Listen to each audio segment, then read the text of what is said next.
اب پہلی بات تو یہ سوچئے، کیا انسان ہر وقت نماز پڑھتا ہے، ہمیشہ روزہ رکھتا ہے؟ جب اللہ کہہ رہا میں نے تو پیدا ہی کیا میری عبادت کے لیے، کوئی اور کام اگر وہ کر رہا ہے تو وہ میرے مقصد تخلیق کے خلاف کر رہا ہے۔ وَمَا خَلَقْتُ الْجِنَّ وَالْإِنسَ إِلَّا لِيَعْبُدُونِ، میں نے تو جنوں اور انسانوں کو صرف اس لیے پیدا کیا کہ میری عبادت کریں۔ تو اصل میں بات کیا ہے، یہ نماز، روزہ، حج اور زکوٰۃ یہ بھی عبادات تو ہیں، اصل عبادت کچھ اور ہے۔ اصل عبادت کیا ہے؟ الحمدللہ وکفا والصلاة والسلام علی عبادہ الذین اصطفیٰ، خصوصاً علی افضلہم وخاتم النبیین محمد الامین وعلی آلہ وصحبہ اجمعین۔ اما بعد فاعوذ باللہ من الشیطان الرجیم، بسم اللہ الرحمن الرحیم۔ رب اشرح لی صدری ویسر لی امری واحلل عقدۃ من لسانی یفقہوا قولی۔ اللہم ربنا الہمنا رشدنا واعذنا من شرور انفسنا، اللہم ارنا الحق حقا وارزقنا اتباعہ وارنا الباطل باطلا وارزقنا اجتنابہ، اللہم وفقنا لما تحب وترضى، آمین یا رب العالمین۔ معزز حاضرین اور محترم خواتین، السلام علیکم ورحمۃ اللہ وبرکاتہ۔ آپ کے علم میں ہے کہ میرا آج کی گفتگو کا عنوان ہے کلمہ طیبہ، اور اس کے حوالے سے یا اس کی روشنی میں ہمارے دینی فرائض۔ بچپن میں مجھے امید ہے کہ بہت سے لوگ خوش نصیب ایسے ہوں گے اس مجمع میں جن کی تعلیم کا آغاز قاعدہ یسرنا القرآن سے ہوا ہو یا نورانی قاعدے سے ہوا ہو، اور پھر اس کے بعد حضرت مولانا مفتی کفایت اللہ رحمۃ اللہ علیہ کے کتابچے تعلیم الاسلام جو ہے انہیں پڑھائے گئے ہوں۔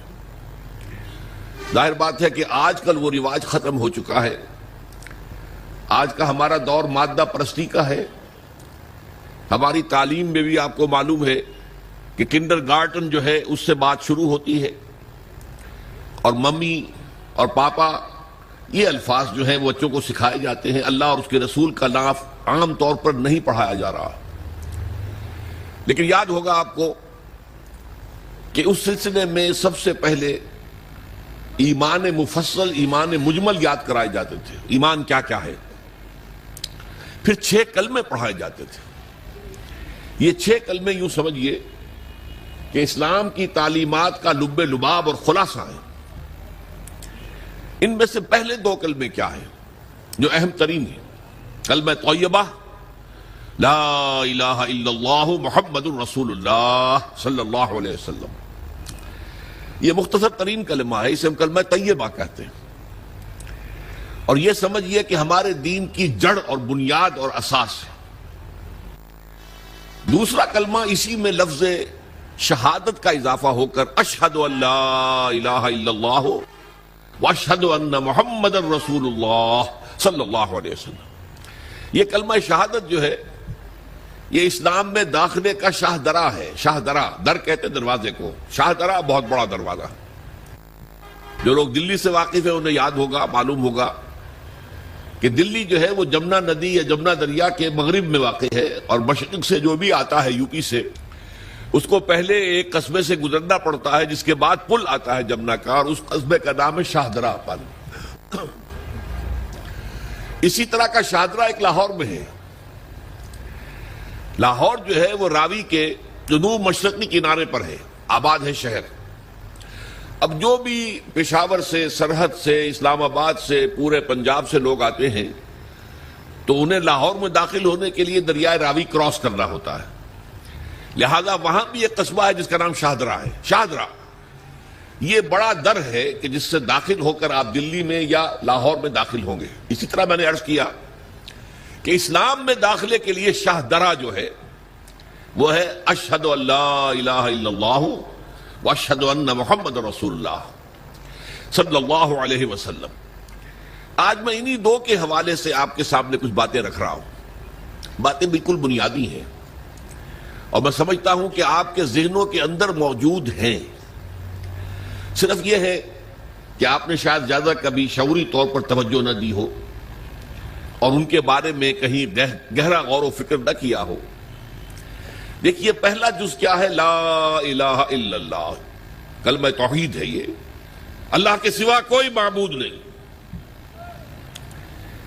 اب اس کا تقاضا کیا ہے؟ اور دوسرا جز ہے محمد الرسول اللہ صلی اللہ علیہ وسلم. اس کا تقاضا کیا ہے؟ اللہ کے سوا کوئی معبود نہیں، معبود برحق صرف اللہ ہے. اس کا کیا مطلب ہے؟ عبادت صرف اس کی ہوگی، کوئی معبود نہیں اللہ کے سوا، عبادت اسی کی ہوگی. اس عبادت کا مفہوم کیا ہے؟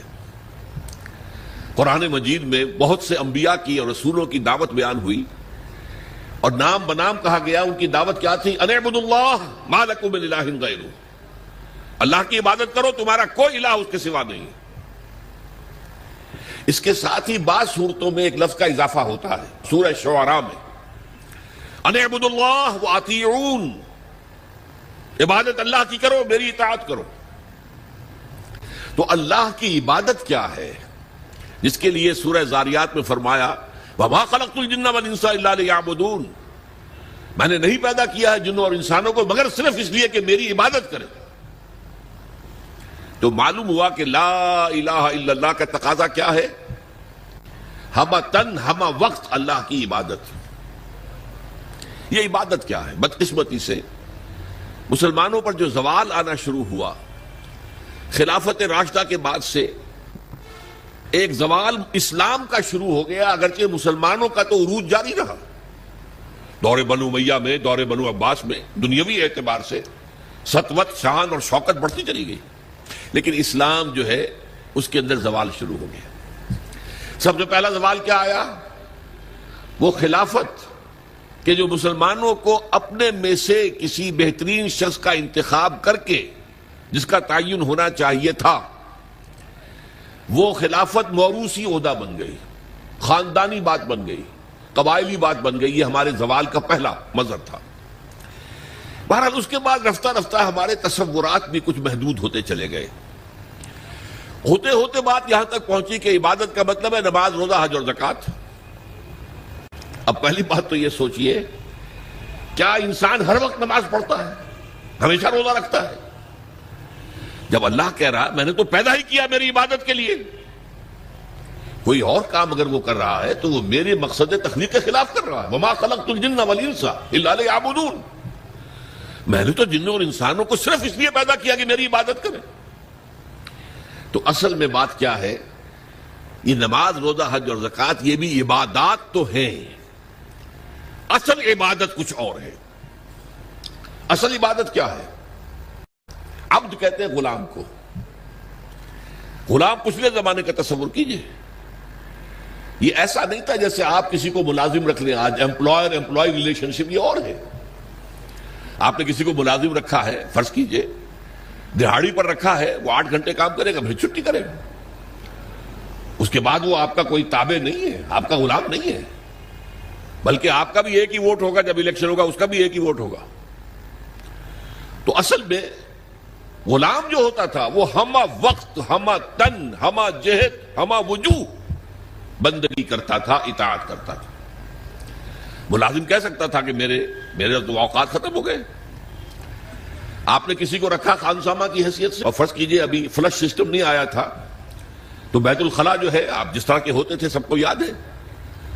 کسی دن بھنگن نہیں آئی، آپ کہیں اس سے خانسامہ سے کدھر جاؤ بیت الخلاء صاف کراؤ، وہ صاف کیا کہ صاحب میں تو خانسامہ ہوں، میں آپ کو کھانا پکا کر دینے کا پابند ہوں، میں یہ آپ کا بیت الخلاء صاف کرنے کا تو پابند نہیں ہوں. کہے گا کہ نہیں کہے گا؟ لیکن غلام نہیں کہہ سکتا. غلام تو ملکیت ہے، وہ 24 گھنٹے کا مطیع ہے، جو کام کہا جائے کرنے پر مجبور ہے، انکار نہیں کر سکتا. اور آپ کو معلوم ہو ایک اور بات ہونی چاہیے کہ غلام تو خود مملوک ہوتا ہے، اس کی ملکیت کوئی نہیں ہوتی. آقا نے کوئی اگر کوٹھڑی دے دی ہے کہ تم رات کو اس میں سو جایا کرو تو کیا وہ اس کوٹھڑی کا مالک ہو گیا؟ آقا نے کوئی چارپائی دے دی ہے اس پر سویا کرو تو کیا چارپائی کا مالک ہو گیا؟ نہیں، قطعاً نہیں، خود مملوک ہے. اور پچھلے زمانے میں غلاموں کا معاملہ کیا تھا؟ آقا جب چاہے ذبح کر دے، قتل کر دے، کوئی مقدمہ نہیں بنے گا، نہ 302 کا نہ 304 کا۔ کیوں؟ جیسے آپ کی بکری آپ کی ملکیت تھی، آپ نے ذبح کیا، گوشت کھا لیا، کوئی پوچھ سکتا آپ سے؟ میری بکری تھی بھائی، میں نے ذبح کیا، Who are you to ask me؟ اسی طرح غلام میری ملکیت ہے، میں نے قتل کر دیا، میں نے اپنا نقصان کیا ہے نا۔ میں اس غلام کو فروخت کرتا تو کچھ پیسے مل جاتے مجھے، لیکن اختیار میرا ہے، میں نے اسے قتل کر دیا۔ اس معنی میں اللہ کا غلام بن جانا، اللہ کا بندہ بن جانا، یہ بندہ جو ہے یہ فارسی کا لفظ ہے، عبد عربی کا لفظ ہے۔ عبد سے عبادت بنا، بندے سے بندگی بنا۔ چنانچہ شیخ سعدی کا شعر ہے مشہور، جو مسجدوں میں پہلے لکھا جایا کرتا تھا۔ آج کل تو ہمارا نئی قسم کی مسجدوں کے ڈیزائن بنتے ہیں نا، پچھلے زمانے میں کیا ہوتا تھا؟ اس در کے اوپر چوکٹا بنا ہوا ہے، روز محشر کے جانگ اداس بود، اولی پرسش نماز بود۔ وہ قیامت کا دن جو بہت سخت ہے، پہلا حساب نماز کا ہوگا۔ اور یہ شعر بھی لکھا ہوتا تھا، زندگی آمد برائے بندگی، زندگی بے بندگی شرمندگی۔ یہ زندگی ہمیں ملی ہی بندگی کے لیے ہے، وَمَا خَلَقْتُ الْجِنَّ وَالْإِنسَ إِلَّا لِيَعْبُدُونِ۔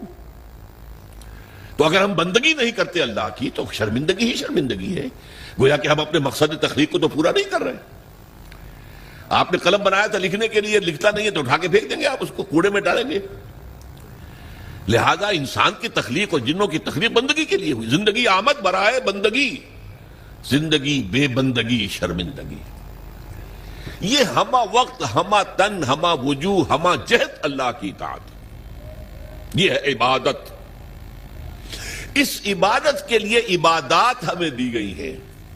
جیسے یہ اگر کھڑا ہوا ہے شامیانہ تو آپ نے دیکھا یہ جو بانس کھڑے ہوئے ہیں، یہ عبادت جو ہے اس کی چھت سمجھ لیجئے 4 ستونوں پر کھڑی ہے، نماز، روزہ، حج، زکات۔ نماز کس لیے؟ تاکہ 5 مرتبہ تازہ کر لو اللہ سے عہد بندگی، ایاک نعبد و ایاک نستعین۔ کہیں بھول مت جانا، صبح ہوئی ہے پہلے اپنا اللہ سے بندگی کا عہد تازہ کر لو، پھر دکان پر جانا، پھر دفتر میں جانا، اور پھر دوپہر میں پھر نکلو، پھر تازہ کرو۔ وہ آپ کا لنچ آور ہوگا لیکن اس میں اللہ کو پہلے یاد کرو۔ پھر جب بہت زیادہ ایکٹیویٹی کا ٹائم ہوتا ہے شام کا، پھر یاد کرو اللہ کو عصر کے وقت، پھر مغرب کے وقت، پھر رات کو عشاء، 5 دفعہ یاد کرو اقم الصلاۃ لذکری، کہ تمہیں یہ بات یاد رہے کہ ہم اللہ کے بندے ہیں اور ہمارا کام بندگی ہے، ہما تن، ہما وجوہ، ہما وقت اللہ کی عبادت۔ روزہ کیوں دیا؟ تاکہ نفس کے اندر جو شیطنت ہے، ان النفس لامارۃ بالسوء، اس نفس کو کنٹرول کرنے کی عادت ہو جائے۔ بھوک برداشت کرو، کسی وقت کھانے کو حلال چیز نہیں مل رہی تو بھوک برداشت کرو، فوراً کسی حرام شے کے اندر منہ نہ مار دو، تمہارے اندر عادت ہونی چاہیے۔ پیاس شدید لگی ہوئی ہے تو اگر کوئی صحیح مشروب نہیں ہے تو ایسا نہ کرو کہ اب کیا کریں، یہاں پر تو سوائے جو شراب کا کچھ ملتا ہی نہیں تو لو شراب ہی پیتے ہیں۔ اس کے لیے مشق کرانے کے لیے 30 دن صبح سے شام تک جائز مشروب بھی نہ پیو، جائز کھانا بھی نہ کھاؤ، تاکہ تمہارے اندر صلاحیت پیدا ہو جائے کہ باقی 11 مہینوں میں ناجائز سے تو بچو۔ یہ ہے عبادت کے ساتھ ان عبادات کا تعلق۔ ایک بڑی ہمارے اندر جو ہے نفس کی خواہش، دولت پرستی، اس کو نکالنے کے لیے صدقہ، خیرات، انفاق، خرچ کرو خرچ کرو خرچ کرو، تاکہ یہ دولت کی محبت دل میں سے کھرچی جائے۔ اور یہ تینوں حکمتیں جمع کرنی ہیں حج کے اندر۔ حج میں احرام کے اندر پابندیاں ہوتی ہیں، وہ روزے کے مشابہ ہیں، بڑی رقم خرچ ہوتی ہے، یہ زکوٰۃ و صدقات کے مشابہ ہو گئی۔ اس میں تلبیہ ہوتا ہے، لبیک اللہم لبیک لبیک لا شریک لک لبیک ان الحمد والنعمت لک والملک لا شریک لک، یہ اللہ کا ذکر ہو رہا ہے۔ تو ذکر اور انفاق اور نفس کو کنٹرول کرنا، یہ تینوں چیزیں جمع کر دی حج میں، وہ جامع عبادات، جامع العبادات۔ لیکن ان عبادتوں کے اوپر چھت آئے گی اسلام کی پوری، ہما جہت، ہما وقت اللہ کی بندگی، اللہ کی اطاعت۔ یہ جو عبادت ہے، ایک بات اور نوٹ کر لیجئے، یہ عبادت جو ہے زبردستی بھی دنیا میں کرائی جاتی رہی۔ مثلا بنی اسرائیل پر فرعون مسلط تھا، اپنے احکام منواتا تھا کہ نہیں؟ ہم پر انگریز حاکم تھا، اپنا قانون نافذ کرتا تھا کہ نہیں؟ تم اپنے قانون رکھو گھروں میں. تمہارے کتاب میں لکھا چور کے ہاتھ کاٹو، ہم نہیں کاٹیں گے. تمہاری سنت ہے رسول کی، شادی شدہ ہو زانی یا زانیہ اس کو رجم کرو، غیر شادی شدہ 100 کوڑے لگاؤ اور اعلان برسر عام لگاؤ. جاؤ رکھو اپنے گھر میں، آیتیں پڑھ لیا کرو، ثواب لے لیا کرو. یہاں تو ہمارا قانون چلے گا. اور ہم اطاعت کرتے تھے کہ نہیں؟ یہ اطاعت جو ہے یہ فورس تھی، زبردستی کی تھی، جبر کے ساتھ تھی. اس کو عبادت نہیں کہیں گے. عبادت وہ اطاعت ہے اللہ کی اور اس کے رسول کی جو اپنی دلی آمادگی سے کی جائے، اللہ اور اس کے رسول کی محبت میں سرشار ہو کر کی جائے. یہ ڈائمنشن جو ہے عبادت کی کہ محبت اس کا جزو لازم ہے. اللہ لا ایمان لمن لا محبت لہ. دیکھو جس کے اندر محبت نہیں ہے اللہ کے اس کے رسول کی، اس کا کوئی ایمان نہیں. اللہ کا عشق، اللہ کے رسول کا عشق، اس سے سرشار ہو کر اللہ کی اطاعت، اللہ کے رسول کی اطاعت پوری زندگی میں، یہ عبادت ہے. اور اس میں نوٹ کیجئے، اس عبادت میں اللہ کی اطاعت بھی ہے، رسول کی اطاعت بھی ہے. نماز آپ پڑھتے ہیں کیسے پڑھتے ہیں؟ جیسے رسول نے سکھائی صلی اللہ علیہ وسلم. سلو کما رہے تو مونی اسلی، نماز ایسے پڑھو جیسے مجھے دیکھتے ہو کہ میں پڑھتا ہوں. صحابہ نے حضور کو دیکھا، تابعین نے صحابہ کو دیکھا، تابعین نے تابعین کو دیکھا. یہ نسل بعد نسل، تو نظام جو بنتا ہے عبادت کا اس میں اللہ کی اطاعت بھی ہے اور اللہ کے رسول کی اطاعت. اطیعوا اللہ و اطیعوا الرسول بار بار قرآن میں آتا ہے، بار بار آتا ہے. اور میں نے آپ کو بتایا کہ بہت سے رسولوں کی دعوت تو آئی ان اعبدوا اللہ ما لکم من الہ غیرہ، لیکن اسی کو دوسری جگہ پر بیان کیا گیا ان اعبدوا اللہ واطیعون، اللہ کی عبادت کرو اور میری اطاعت کرو. تو ہمہ تن، ہمہ وقت، ہمہ وجوہ اللہ کی بندگی، اللہ کی اطاعت رسول کے طریقے پر، یہ ہے عبادت. اس کے لیے ہمیں پیدا کیا گیا. اب اس میں ابھی تک کی جو باتیں تھیں وہ تو ذرا میٹھی تھی، ذرا کڑوی بات بھی آ جائے. اگر جزوی اطاعت ہوگی تو وہ اللہ کے ہاں قبول نہیں ہے، وہ منہ پر دے ماری جاتی ہے. آپ کہیں نماز کا حکم اللہ نے دیا ہے، یہ میں پڑھتا ہوں اور اسی طرح پڑھتا ہوں جیسے کہ حضور پڑھتے تھے. ٹھیک ہے بھائی، لیکن اللہ نے سود کو حرام کیا ہے. بھائی یہ تو مجبوری ہے میری، میں کیا کروں، اس کے بغیر تو کاروبار چلتا نہیں. یہ معاملہ اب بہت مخدوش ہو گیا. اللہ کے بعض احکام کو ماننا اور بعض کو پاؤں تلے رون دینا، اس پر جو غضب اللہ تعالیٰ کا اس کو سمجھ لیجئے. سورہ بقرہ کی آیت نمبر 85، افتؤمنون ببعض الکتاب وتکفرون ببعض، کیا تم ہماری کتاب اور ہماری شریعت اور ہمارے قانون اور ہمارے احکام کے ایک حصے کو مانتے اور ایک دوسرے کو نہیں مانتے؟ فما جزاء من یفعل ذلک منکم، تو کوئی سزا نہیں ہے اس کی جو یہ طرز عمل اختیار کریں گے. اللہ کی اطاعت جزوی، یہ مانیں گے یہ نہیں مان سکتے، یہ کریں گے یہ نہیں کر سکتے. فما جزاء من یفعل ذلک منکم الا خزی فی الحیاۃ الدنیا، اس کی سزا اس کے سوا کچھ نہیں کہ دنیا کی زندگی میں تو ذلیل اور خوار اور رسوا کر دیے جائیں. وَيَوْمَ الْقِيَامَةِ يُرَدُّونَ فِي أَشَدِّ الْعَذَابِ، يُرَدُّونَ إِلَىٰ أَشَدِّ الْعَذَابِ، اور قیامت کے دن شدید ترین عذاب میں جھونک دیے جائیں. دیکھیے یہ میرا قول نہیں، میں تو اللہ کی بات بتا رہا ہوں. پہلا حصہ آج پوری دنیا میں ہمیں نظر آ رہا ہے، ہم ذلیل و خوار ہیں. شاعر کہتے رہے ہیں آج کیوں ذلیل کے کل تک نہ تھی پسند، گستاخی فرشتہ ہماری جناب میں. دنیا میں ہر مسلمان جو ہے، ہر انسان چوتھا یا پانچواں انسان مسلمان ہے. 1/4 آف ورلڈ پاپولیشن اور 1/5 ایٹ لیسٹ. لیکن مسلمانوں کے لیے عزت کہیں نہیں ہے، ذلت. دنیا کے معاملات میں ہم سے کوئی رائے نہیں دیتا. کسنوی پرست کے بھیا کیشتی تم کون ہو؟ بھائی اب G7 بیٹھیں گے، فیصلہ کریں گے. G8 ہوں گے، G9 ہوں گے، G13 ہوں گے، G15 ہوں گے، یا یہ کہ سیکیورٹی کونسل ہوگی UN کی، وہ فیصلہ کریں گے تم کون ہو. کوئی مسلمان ملک نہ 3 میں نہ 13 میں، نہ G7 میں نہ G15 میں، کوئی بھی نہیں. ہماری پالیسیاں کوئی اور بناتے ہیں. ہمارے پاس تو کوئی کنڈولیزا رائس آ جاتی ہے، یا اس سے پہلے کوئی اور آ جاتا تھا اور آ کر حکم دے کے چلے جاتے ہیں یہ کرو، اور کرتے ہیں، دونوں ہاتھ جوڑ کر کرتے ہیں. یہ صورتحال کیوں ہے؟ یہ ذلت اور یہ رسوائی. اور ایک بات پر توجہ کیجئے، آج دنیا میں اس پورے گلوب میں جہاں بھی خون بہتا ہے مسلمان کا بہتا ہے. 50 برس سے کشمیر میں اور فلسطین میں کس کا خون بہ رہا ہے؟ بوسنیا میں کس کا بہا؟ کوسوو میں کس کا بہا؟ مقدونیہ میں کس کا بہا؟ چچنیا میں کس کا خون بہ رہا ہے؟ فلپائنز میں کس کا خون بہ رہا ہے؟ تھائی لینڈ میں اب شروع ہو گیا ہے. ایک صوبے میں مسلمان اکثریت میں ہیں، وہ چاہتے ہیں کہ ہمیں علیحدہ ملک دیا جائے. ان کے اوپر گولیاں برس رہی ہیں، مارا جا رہا ہے ان کو. اس سے پہلے صومالیہ میں کس کا خون بہا تھا؟ نوٹ کر لیجئے، آج اس کرۂ ارضی پر خون جہاں بہ رہا ہے وہ مسلمان کا. افغانستان میں لاکھوں مار دیے، اور آپ کو معلوم ہے کہ عراق کے اندر کتنے لاکھ مار دیے گئے کچھ اندازہ ہی نہیں، اور ابھی تک معاملہ چل رہا ہے. یہ ذلت اور رسوائی کیوں ہے؟ کہ ہم اپنی پوری زندگی میں اللہ کی بندگی نہیں کر رہے.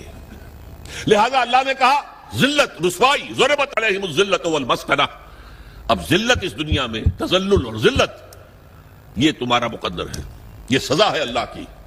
بش کا باپ کچھ نہیں کر سکتا، شیرون کا باپ کچھ نہیں کر سکتا جب تک کہ اذن رب نہ ہو، پتہ نہیں ہل سکتا جب تک کہ اذن رب نہ ہو. کیوں ہو رہا ہے یہ اللہ کی سزا ہے.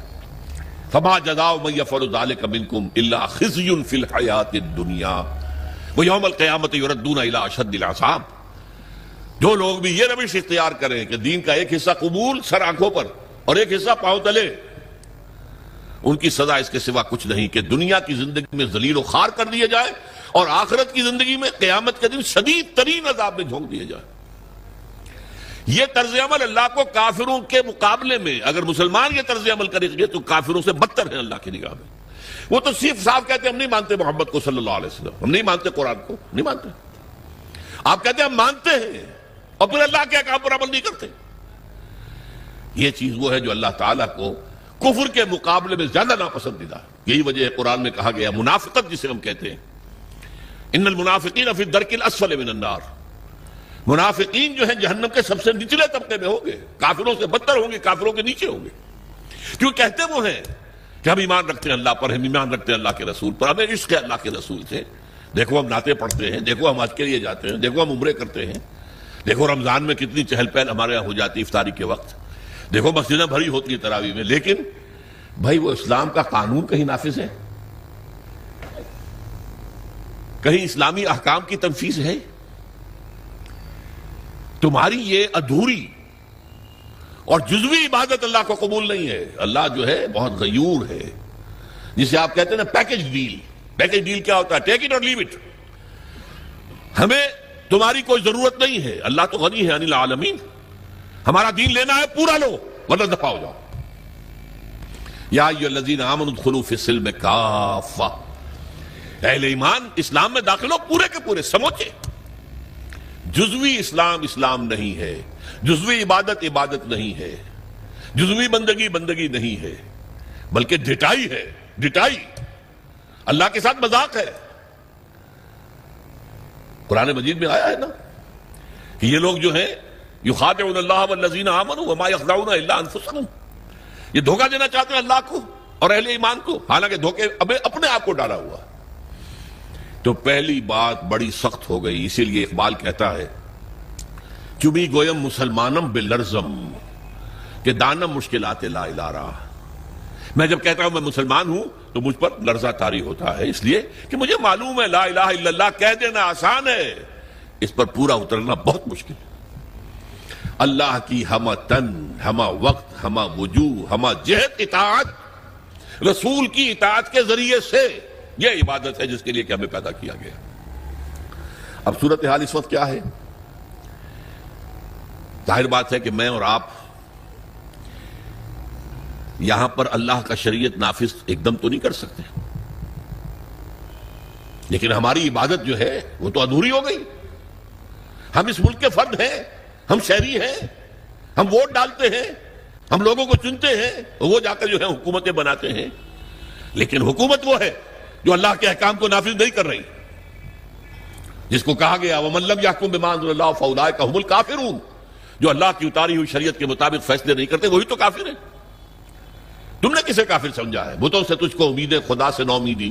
مجھے بتا تو صحیح اور کافری کیا ہے؟ کافری تو یہی ہے وَمَن لَّمْ يَحْكُم بِمَا أَنزَلَ اللَّهُ فَأُولَٰئِكَ هُمُ الْفَاسِقُونَ وَمَن لَّمْ يَحْكُم بِمَا أَنزَلَ اللَّهُ فَأُولَٰئِكَ هُمُ الظَّالِمُونَ. یہ 3 فتوے ہیں مفتی اعظم، اللہ سے بڑا مفتی تو کوئی نہیں، اور 3 فتوے اس کے ہیں یہ جو اللہ کی اتاری ہوئی شریعت کے مطابق فیصلے نہیں کہتے، وہی تو کافر ہیں، وہی تو مشرک ہیں، وہی تو فاسق ہیں، باغی۔ یہ سورہ مائدہ کے 7ویں رکوع کے اندر یہ تینوں فتوے موجود ہیں۔ اب کیا کریں؟ ہمارا پورا معاشی نظام سود پر مبنی، انٹرسٹ بیس کیپیٹلسٹک سسٹم، یہودیوں کا ایجاد کردہ نظام بینکنگ آج پوری دنیا میں ہے۔ اب ہم بھی اس کے اندر زیادہ سے زیادہ آپ یہی کر سکیں گے نا کہ براہ راست ملوث نہ ہوں، نہ آپ بینک سے قرضہ لیں سود پر، نہ بینک میں رقم رکھیں اور سود لینے کے لیے، یہ تو کر سکتے ہیں آپ، یہ بھی آپ نہیں کرتے تو آپ مجرم ہیں۔ لیکن یہ ہے کہ آپ اپنی معیشت سے سود کو خارج تو نہیں کر سکتے۔ حضور نے فرمایا ایک زمانہ آئے گا کہ لوگ اگر سود کھائیں گے نہیں تب بھی سود کا دخان، دھواں اور سود کا غبار، گردہ ان کے اندر جائے گا لازماً۔ کیوں؟ گندم کا ایک دانہ آپ کھاتے ہیں، اس کے لیے بیج خریدا گیا تھا سودی قرضے پہ، اس کے لیے فرٹیلائزر خریدے گئے سودی قرضے پہ، پیسٹی سائیڈ خریدے گئے سودی قرضے پر، اس کے لیے جو ٹریکٹر خریدا گیا سودی قرضے پر، فصل کاٹنے کے لیے ہارویسٹر دیا گیا سودی قرضے پر۔ تو ایک ایک دانے میں سود ہے، کیا کریں گے آپ؟ کھائیں گے، آپ کے اندر جائے گا۔ اور حضور نے 2 الفاظ ایسے استعمال کیے، دخان یا غبار۔ کبھی کبھی آپ کو معلوم ہے کہ فضا میں ایک گردہ سا چھا جاتا ہے پوری فضا میں، اب آپ کیا کریں گے؟ سانس لینا بند کر دیں گے؟ سانس لیں گے تو مریں گے، بند کر دیں گے تو مریں گے۔ لہذا وہ گردہ آپ کے اندر، آپ کے پھیپھڑوں میں جائے گا، لامحال، آپ کو اختیار تو کوئی نہیں۔ اور دھواں، کہیں آپ کے گھر کے اندر آگ لگ گئی ہے، کسی ہوٹل میں آپ ہیں وہاں آگ لگ گئی ہے، دھواں، کیا کریں گے آپ؟ سانس لینا بند کر دیں گے؟ سانس تو لیں گے جینے کے لیے، دھواں اندر جائے گا کہ نہیں؟ تو براہ راست کوئی شخص سود کھائے نہ کھائے، اس کا غبار یا اس کا دخان، اس کا دھواں لازماً اس کے اندر جائے گا۔ تو اب کیا کریں؟ جب تک پورے دین کو قائم نہ کیا جائے اس وقت تک ہماری بندگی جزوی بندگی ہے، ہماری عبادت جزوی عبادت ہے۔ اس گناہ کا کیا کفارہ ہے؟ دیکھیے پچھلے زمانے میں، آج کل تو وہ کنویں ہیں نہیں، کنویں میں کوئی بلی گر گئی، کوئی کتا گر گیا، اب اس کی لاش نکالتے تھے، اور ساتھ ہی کتنے ڈول پانی نکالیں گے تو اب یہ پاک ہوگا، تھا کہ نہیں؟ میرے اندر اگر گناہ جا رہا ہے، دھواں جا رہا ہے سود کا، میں سانس لے رہا ہوں اس فضا میں جس میں اللہ کا دین قائم نہیں ہے، تو میرے اندر گناہ جا رہا ہے، گناہ جا رہا ہے، گناہ جا رہا ہے۔ اس کا کفارہ کیا ہوگا؟ اس کو صفائی کیسے کریں گے؟ تن من دھن لگا دو اللہ کے دین کو قائم کرنے کے لیے۔ ابھی یہ عزیزم نوید صاحب جو کہہ رہے تھے بار بار اقامت دین، اقامت دین، کیا مطلب ہے اقامت دین کا؟ دین کو قائم کرنا، پورا دین۔ جیسے آپ کہتے ہیں ایک ہے نماز پڑھنا، ایک ہے نماز قائم کرنا، زمین و آسمان کا فرق ہے نا۔ اقیم الصلاۃ، اقیم الصلاۃ، اقیم الصلاۃ، یہ قیام جو ہے نماز کا نظام کا، اس کے لیے مسجدیں تعمیر ہوتی ہیں، اس کے لیے امام اور خطیب رکھے جاتے ہیں، وہاں پر بر وقت جماعت ہوتی ہے، ایک امام کے پیچھے کھڑے ہو کر ہم نمازیں پڑھتے ہیں، یہ نماز کا نظام ہے۔ اسی طریقے سے دین کا نظام، اقیم الدین، دین کو قائم کرو، اور اسی کو کہا وَيَكُونَ الدِّينُ كُلُّهُ لِلَّهِ، دین پورا کا پورا اللہ کا ہو جائے۔ فوجداری قوانین بھی اسی کے ہوں، دیوانی قوانین بھی اسی کے ہوں، وراثت کا قانون بھی اسی کا ہو، سود کو جڑ سے نکال کے پھینکا جائے، بیع و شرع کی جو حرام شکلیں ہیں ان کو ختم کیا جائے، جوئے کا خاتمہ کیا جائے، بے پردگی بے حیائی کا خاتمہ کیا جائے۔ یہ سارا کام اگر آپ کریں تو اس میں جو تن لگے گا، جو من لگے گا، جو آپ کا دھن لگے گا، جو آپ کا وقت لگے گا، یہ کفارہ ہے کہ جزوی بندگی کی وجہ سے جو گناہ ہو رہا ہے اس کا کفارہ ہو جائے گا۔ اگر آپ یہ نہیں کرتے تو اس کا مطلب یہ کہ آپ بھی اسی نظام کے حامی ہیں۔ وہ دیکھیے جو کہا تھا نا بش نے یا اس کے سیکریٹری پاول نے، یہ 11 ستمبر 2001 کو، آر یو ود اس اور اگینسٹ اس، یاد ہے؟ اور ہمارا کمانڈو صدر، اور وہ پتاشے کی طرح بیٹھ گیا تھا آپ کے ساتھ۔ جی اللہ بھی یہ کہتا ہے تم میرے ساتھ ہو یا میرے خلاف ہو، نو گرے ایریا ان بٹوین، یا میرے ساتھ ہو، میرے وفادار ہو، تو جتنے دین پر عمل کر سکتے ہو اتنے پر تو کرو نا. نمبر 1، آخر سود سے غبار سے نہیں بچ سکتے، براہ راست تو سود سے بچو. نہ سود پہ رقم رکھ کر کھاؤ اور نہ سود پر رقم لے کر اپنا کاروبار بڑھاؤ، اپنی بلڈنگیں جو ہیں اور اونچی کرو. نہیں، یہ تو کر سکتے ہو نا. پردہ تو اپنے گھر میں راج کر سکتے ہو کہ نہیں؟ اللہ کا شکر ہے ابھی پاکستان میں تو کوئی ایسا ڈکٹیٹر نہیں آیا. اگر کوئی زیادہ وقت مل گیا ہماری شامت اعمال سے اس شخص پرویز مشرف کو، تو شاید وہ وقت بھی آ جائے کہ پردے پر پابندی کر دی جائے، کوئی عورت برقع نہیں پہنے گی. ہو چکا ہے دنیا میں، محسن ممالک میں ہوا. مصطفیٰ کمال پاشا جو آئیڈیل ہے اس کا، اس نے یہی تو کیا تھا. پردہ ختم، انگریزی لباس پہننا لازم. عربی میں نہیں اذان دے سکتے ہو، نہ نماز پڑھ سکتے، ترکی زبان میں نماز پڑھو، ترکی زبان میں اذان. یہ سارا کمال اتا ترک نے کیا تھا، اور اس نے آتے ہی کہا تھا کہ میرا آئیڈیل وہ ہے. یہ تو اللہ کو معلوم ہے کل کیا ہونا ہے. بڑے بڑے جبار اور بڑے بڑے طاقتور لوگ آئے ہیں، اور آج نسیم منسیاں ہیں. کہاں گیا وہ فیلڈ مارشل ایوب خان؟ کہاں گیا وہ یحییٰ خان؟ کہاں گیا بھٹو؟ کہاں گیا ضیاء الحق؟ تو بڑے بڑے تنتنے والے، بڑے بڑے دبدبے والے لوگ آئے ہیں، وہ سب نسیم منسیہ ہو گئے. تو میں نہیں کہہ سکتا کہ اس کے لیے ابھی کتنے دن ہیں. اللہ تعالیٰ کی طرف سے اگر مہلت اسے ملے گی تو ہماری شامت اعمال کی وجہ سے ملے گی. اس لیے کہ حضور نے فرمایا ہے، کس قدر پیاری حدیثیں یاد آ گئی، اعمالکم اموالکم، تمہارے اپنے عمل تم پر حاکم ہو جاتے ہیں. تم خود بے ایمانی کرتے ہو تو بے ایمانی تمہارے حاکم ہوں گے. تم خود سودی لین دین میں ملوث ہو تو سود کا نظام ہی تمہارے اوپر رہے گا. اعمالکم اموالکم. اور ایک اور حدیث میں آیا ہے، کما تکونون کذالک یؤمر علیکم، جیسے تم خود ہوگے ویسے تمہارے حکمران جو ہے وہ حاکم بنا دیے جائیں. اسی لیے جو نوید صاحب کہہ رہے تھے، پہلے اپنے آپ کو بدلو. ان اللہ لا یغیر ما بقوم حتی یغیروا ما بانفسہم. خدا نے آج تک اس قوم کی حالت نہیں بدلی، نہ ہو جس کو خیال آپ اپنی حالت کے بدلنے کا. اس کے لیے کیا طریقہ کار ہوگا وہ میں بعد میں عرض کروں گا. ابھی میں نے 2 نقطے بتائے. لا الہ الا اللہ کا تقاضا کیا ہے؟ اللہ کی ہمتن، ہمہ وقت، ہمہ وجوہ، ہمہ جہت اطاعت رسول کے ذریعے. اسی کا نام عبادت ہے.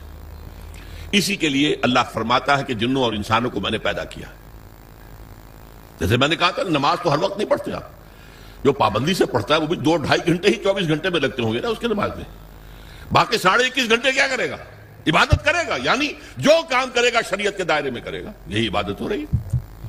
کمائی کرے گا حلال ذریعے سے کرے گا، کھانا کھائے گا حلال کھائے گا. یہ پوری زندگی کے تمام کام عبادت ہیں اگر اللہ کے قانون کے مطابق کیے جائیں. یہی بغاوت ہیں اگر اللہ کے قانون کے خلاف کیے جائیں. اور دوسری بات میں نے آپ کو بتائی، یہ عبادت جزوی اللہ کو قبول نہیں ہے، بلکہ جزوی عبادت وہ تو منہ پر دے ماری جائے گی، جاؤ دفع ہو جاؤ، ٹیک اٹ اور لیو اٹ، یا ہمارا دین قبول کرو یا چھوڑ دو. اس کا جزوی معاملہ نہیں ہو سکتا. 50% مانتے ہیں یا 30% یا 33%. چلو 33% پہ پاس ہو جاتے ہیں نا بچے، ہمیں بھی 33% پہ پاس کر دو. اللہ کے ہاں یہ بات نہیں ہے. ٹیک اٹ اور لیو اٹ. اور اس کا عبادت کا حق صحیح معنی میں کب ادا ہوگا؟ جب پورا نظام اللہ تعالیٰ کے حکم کے مطابق قائم کر دیا جائے. تعزیرات ہوں، سزائیں ہوں، اللہ کی شریعت کے مطابق ہوں. دولت کی تقسیم ہو معاشرے میں، اللہ کے قانون کے مطابق ہو. اللہ کا نظام پوری زندگی کے اوپر غالب ہو جائے. اس کی جد و جہد اگر آپ کریں گے، اس کی کوشش کریں گے، اس میں تن من دھن لگائیں گے، تو یہ اس گناہ کا کفارہ ہو جائے گا جو ایک باطل نظام کے تحت رہنے سے خود بخود ہمارے اندر جا رہا ہے. گناہ جا رہا ہے، سود جا رہا ہے، ہر سانس کے ساتھ کفر جا رہا ہے ہمارے اندر. وَمَن لَّمْ يَحْكُم بِمَا أَنزَلَ اللَّهُ فَأُولَٰئِكَ هُمُ الْكَافِرُونَ. تو یہ 2 باتیں واضح ہو گئیں. لا الہ الا اللہ کا تقاضا کیا ہے اور اس کی تکمیل کب ہوتی ہے؟ جبکہ پورا نظام زندگی اللہ کے قانون کے مطابق قائم ہو جائے. اب آئیے محمد الرسول اللہ صلی اللہ علیہ وسلم، اس کا تقاضا کیا ہے؟ دیکھیے پہلی تو بات ہے اطاعت. رسول کی بھی اطاعت ہوگی، اطیعوا اللہ و اطیعوا الرسول، اطاعت کرو اللہ کی، اللہ کے رسول کی. لیکن اس کو میں نے شامل کر دیا عبادت کے اندر. اللہ کی اطاعت رسول کی اطاعت کے ذریعے سے ہوگی، تو اس کو بریکٹ کر دیا میں نے. اللہ کی اطاعت، رسول کی اطاعت، یہ مل کر عبادت بن گئے. دوسرا اصل تقاضا کیا ہے بحیثیت امت، یہ سمجھ لیجیے آپ۔ رسول کس لیے بھیجے جاتے تھے؟ لوگوں کے سامنے اللہ کے دین کو پیش کرنا، دعوت دینا، تبلیغ کرنا اور کوشش کرنا کہ اللہ کا دین قائم ہو جائے، اس لیے آتے تھے نا۔ اب حضور پر رسالت اور نبوت ختم، انسان تو ختم نہیں ہو گئے، ان کو یہ دعوت کون دے گا؟ اب یہ ہے رسول کے امتی ہونے کی حیثیت سے ہمارا فرض۔ قرآن مجید میں اس کے لیے کہا گیا ہے، اصطلاح ہے شہادت علی الناس، لوگوں پر حجت قائم کر دینا، تاکہ قیامت میں لوگ یہ نہ کہہ سکیں کہ اللہ ہمیں تو تیرا دین کسی نے پہنچایا ہی نہیں، ہم سے حساب کتاب کا ہے گا۔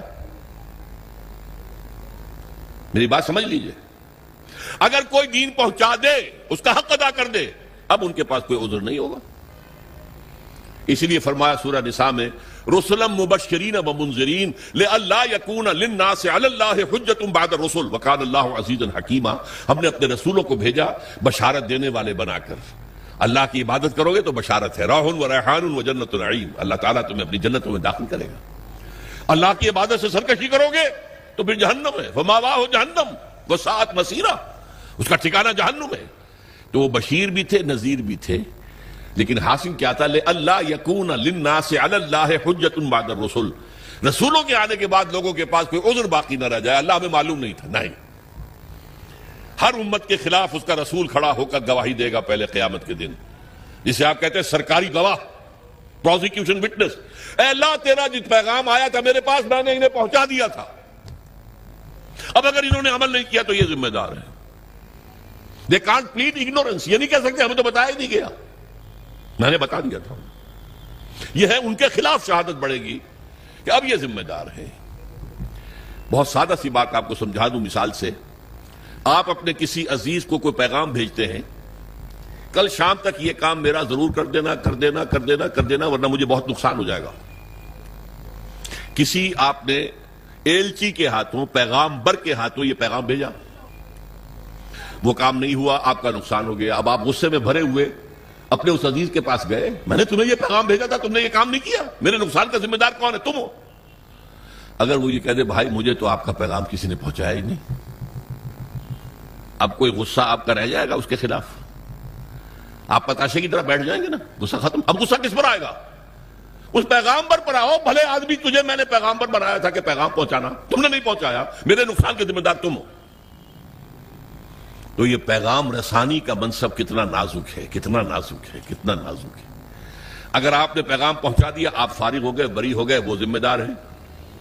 اگر آپ نے نہیں پہنچایا تو آپ مجرم ہیں، وہ نہیں ہے۔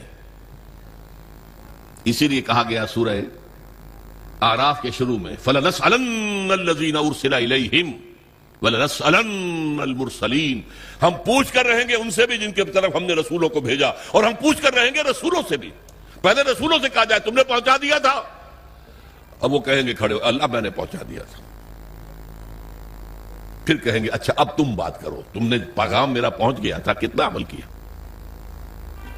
یہی وجہ ہے، دیکھیے حضور نے اپنے آخری خطبے میں اپنی تعلیمات کے اہم نکات کو دوبارہ سہبارہ اس کو نمایاں کر کے پھر ایک سوال کیا۔ ذرا چشم تصور سے دیکھیے، 1.25 لاکھ کا مجمع ہے، معمولی بات نہیں ہے۔ آج بھی 20-30 لاکھ ہی ہوتے ہیں نا آدمی حج میں، 1.25 لاکھ، جبکہ شاید پورے عرب کی آبادی 2.5-3 لاکھ سے زیادہ نہیں ہوگی۔ 1.25 لاکھ آدمی جمع ہے، 1,24,000۔ آپ نے خطبہ دیا، اور خطبے کی شان کیا تھی؟ ایک لفظ 3 مرتبہ دہراتے تھے۔ لاؤڈ سپیکر تو تھا نہیں، تھوڑے تھوڑے فاصلے کے اوپر، جیسے مکبر ہو جاتے ہیں نماز با جماعت میں، اگر لاؤڈ سپیکر نہیں ہے تو وہ مکبرین کھڑے ہیں۔ حضور نے ایک بات ادھر کہی، اب مکبرین نے آگے پہنچانی شروع کر دی۔ دوسری بات سامنے رخ کر کے کہی، دوسری مرتبہ وہی بات، اب سامنے والوں نے پہنچانا شروع کر دیا۔ تیسری مرتبہ بائیں طرف دیکھتے ہوئے کہی، اب بائیں والوں نے پہنچانا شروع کر دیا۔ آخر میں ایک سوال کیا، الا هل بلغت، لوگوں میں نے پہنچا دیا یا نہیں؟ پورے مجمع نے کہا بیک آواز، انا نشہد انک قد بلغت رسالتا ونصحت الامتا، وبلغت الرسالۃ وأديت الأمانۃ وكشفت الغمۃ.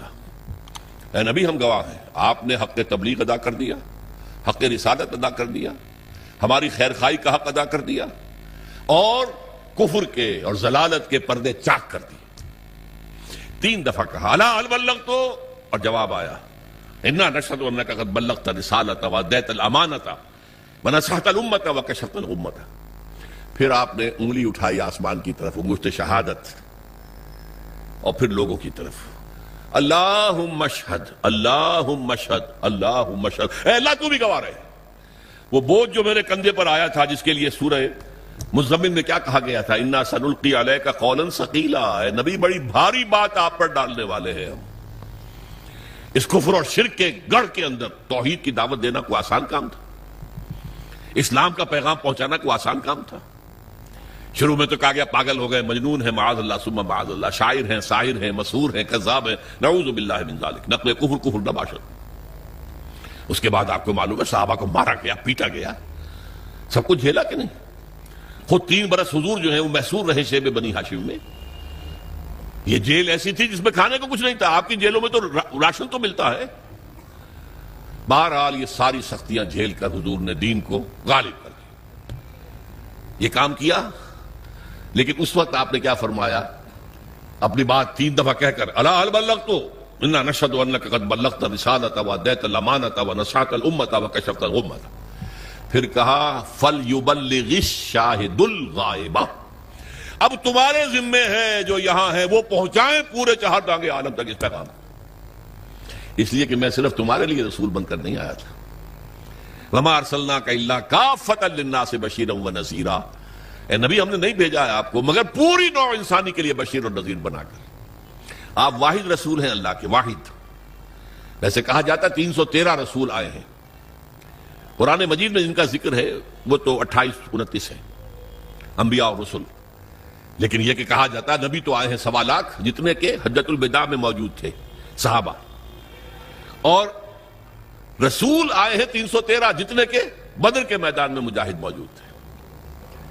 بہرحال حضور نے فرمایا میں تو پوری دنیا کے لیے رسول بنا کر بھیجا گیا، میں نے تمہیں پہنچا دیا، تم پہنچاؤ آگے، تاکہ میں تمہارے خلاف گواہ بنوں گا قیامت کے دن. اے اللہ میں نے انہیں پہنچا دیا تھا. Now they are responsible, they are accountable. اور تمہیں یہی گواہی دینی ہوگی، اے اللہ تیرے رسول نے جو ہمیں پیغام پہنچایا تھا آپ نے پوری دنیا میں پھیلا دیا. اس مضمون کے لیے لفظ شہادت آتا ہے قرآن میں، اس لیے کہ شہادت کا لفظ جو ہے وہ رسالت کی اصطلاح کے طور پر ہے. یا ایھا النبی انا ارسلناک شاہدا وبشیرا ونذیرا وداعیا الی اللہ باذنہ وسراجا منیرا. سورہ مزمل میں فرمایا انا ارسلنا الیکم رسولا شاہدا علیکم کما ارسلنا الی فرعون رسولا. تو اے محمد آپ شاہد ہیں ان پر، دنیا میں آپ گواہی دیں گے اسلام کی اپنے قول سے، اپنے عمل سے. قیامت میں آپ کھڑے ہو کر اللہ کی بارگاہ میں عدالت اخروی میں آپ پروزیکیوشن وٹنس کی حیثیت سے ہوں گے. آپ کہیں گے اے اللہ میں نے انہیں بات پہنچا دی تھی، اب یہ جواب دے ہیں. They are responsible, they are accountable. یہ فرض ہے امتی ہونے کی حیثیت سے جو ہم پر عائد ہوتا ہے. دیکھیے میں نے یہاں لفظ سنت کا استعمال نہیں کیا ہے. عام طور پر سنت کو ہم سمجھتے ہیں عبادات کے ضمن میں، وضو میں سنتیں کتنی ہیں، فرض کتنے ہیں، اور ہر رکعت میں فرائض کیا کیا ہیں، وغیرہ وغیرہ. اصل میں اتباع ہے وہ لفظ جس کے بارے میں قرآن میں فرمایا گیا کہ قل ان کنتم تحبون اللہ فاتبعونی یحببکم اللہ. اے نبی ان سے کہہ دیجئے اگر تم اللہ سے محبت کرتے ہو تو میرا اتباع کرو، اللہ تم سے محبت کرے گا. یہ اتباع کسے کہتے ہیں؟ پیروی کرنا، پیچھے پیچھے چلنا. اتباع، اتباع میں وہ شے بھی آ جائے گی جس کا حکم دیا، اور وہ شے بھی جس کا حکم نہیں دیا لیکن آپ نے کیا. اتباع محبت کے جذبے سے سرشار ہو کر، اللہ اور اس کے رسول کی محبت سے سرشار ہو کر، ہما وقت، ہما تن، ہما وجوہ، ہما جہت اطاعت اللہ کے اور اس کے رسول کی. یہ عبادت ہے، یہ لا الہ الا اللہ کا تقاضا ہے. اور اللہ کے رسول پر ایمان لانے کا تقاضا کیا ہے؟ جس طرح حضور نے 23 برس، غور کیجئے، جب آپ کے پاس وہی شروع ہو گئی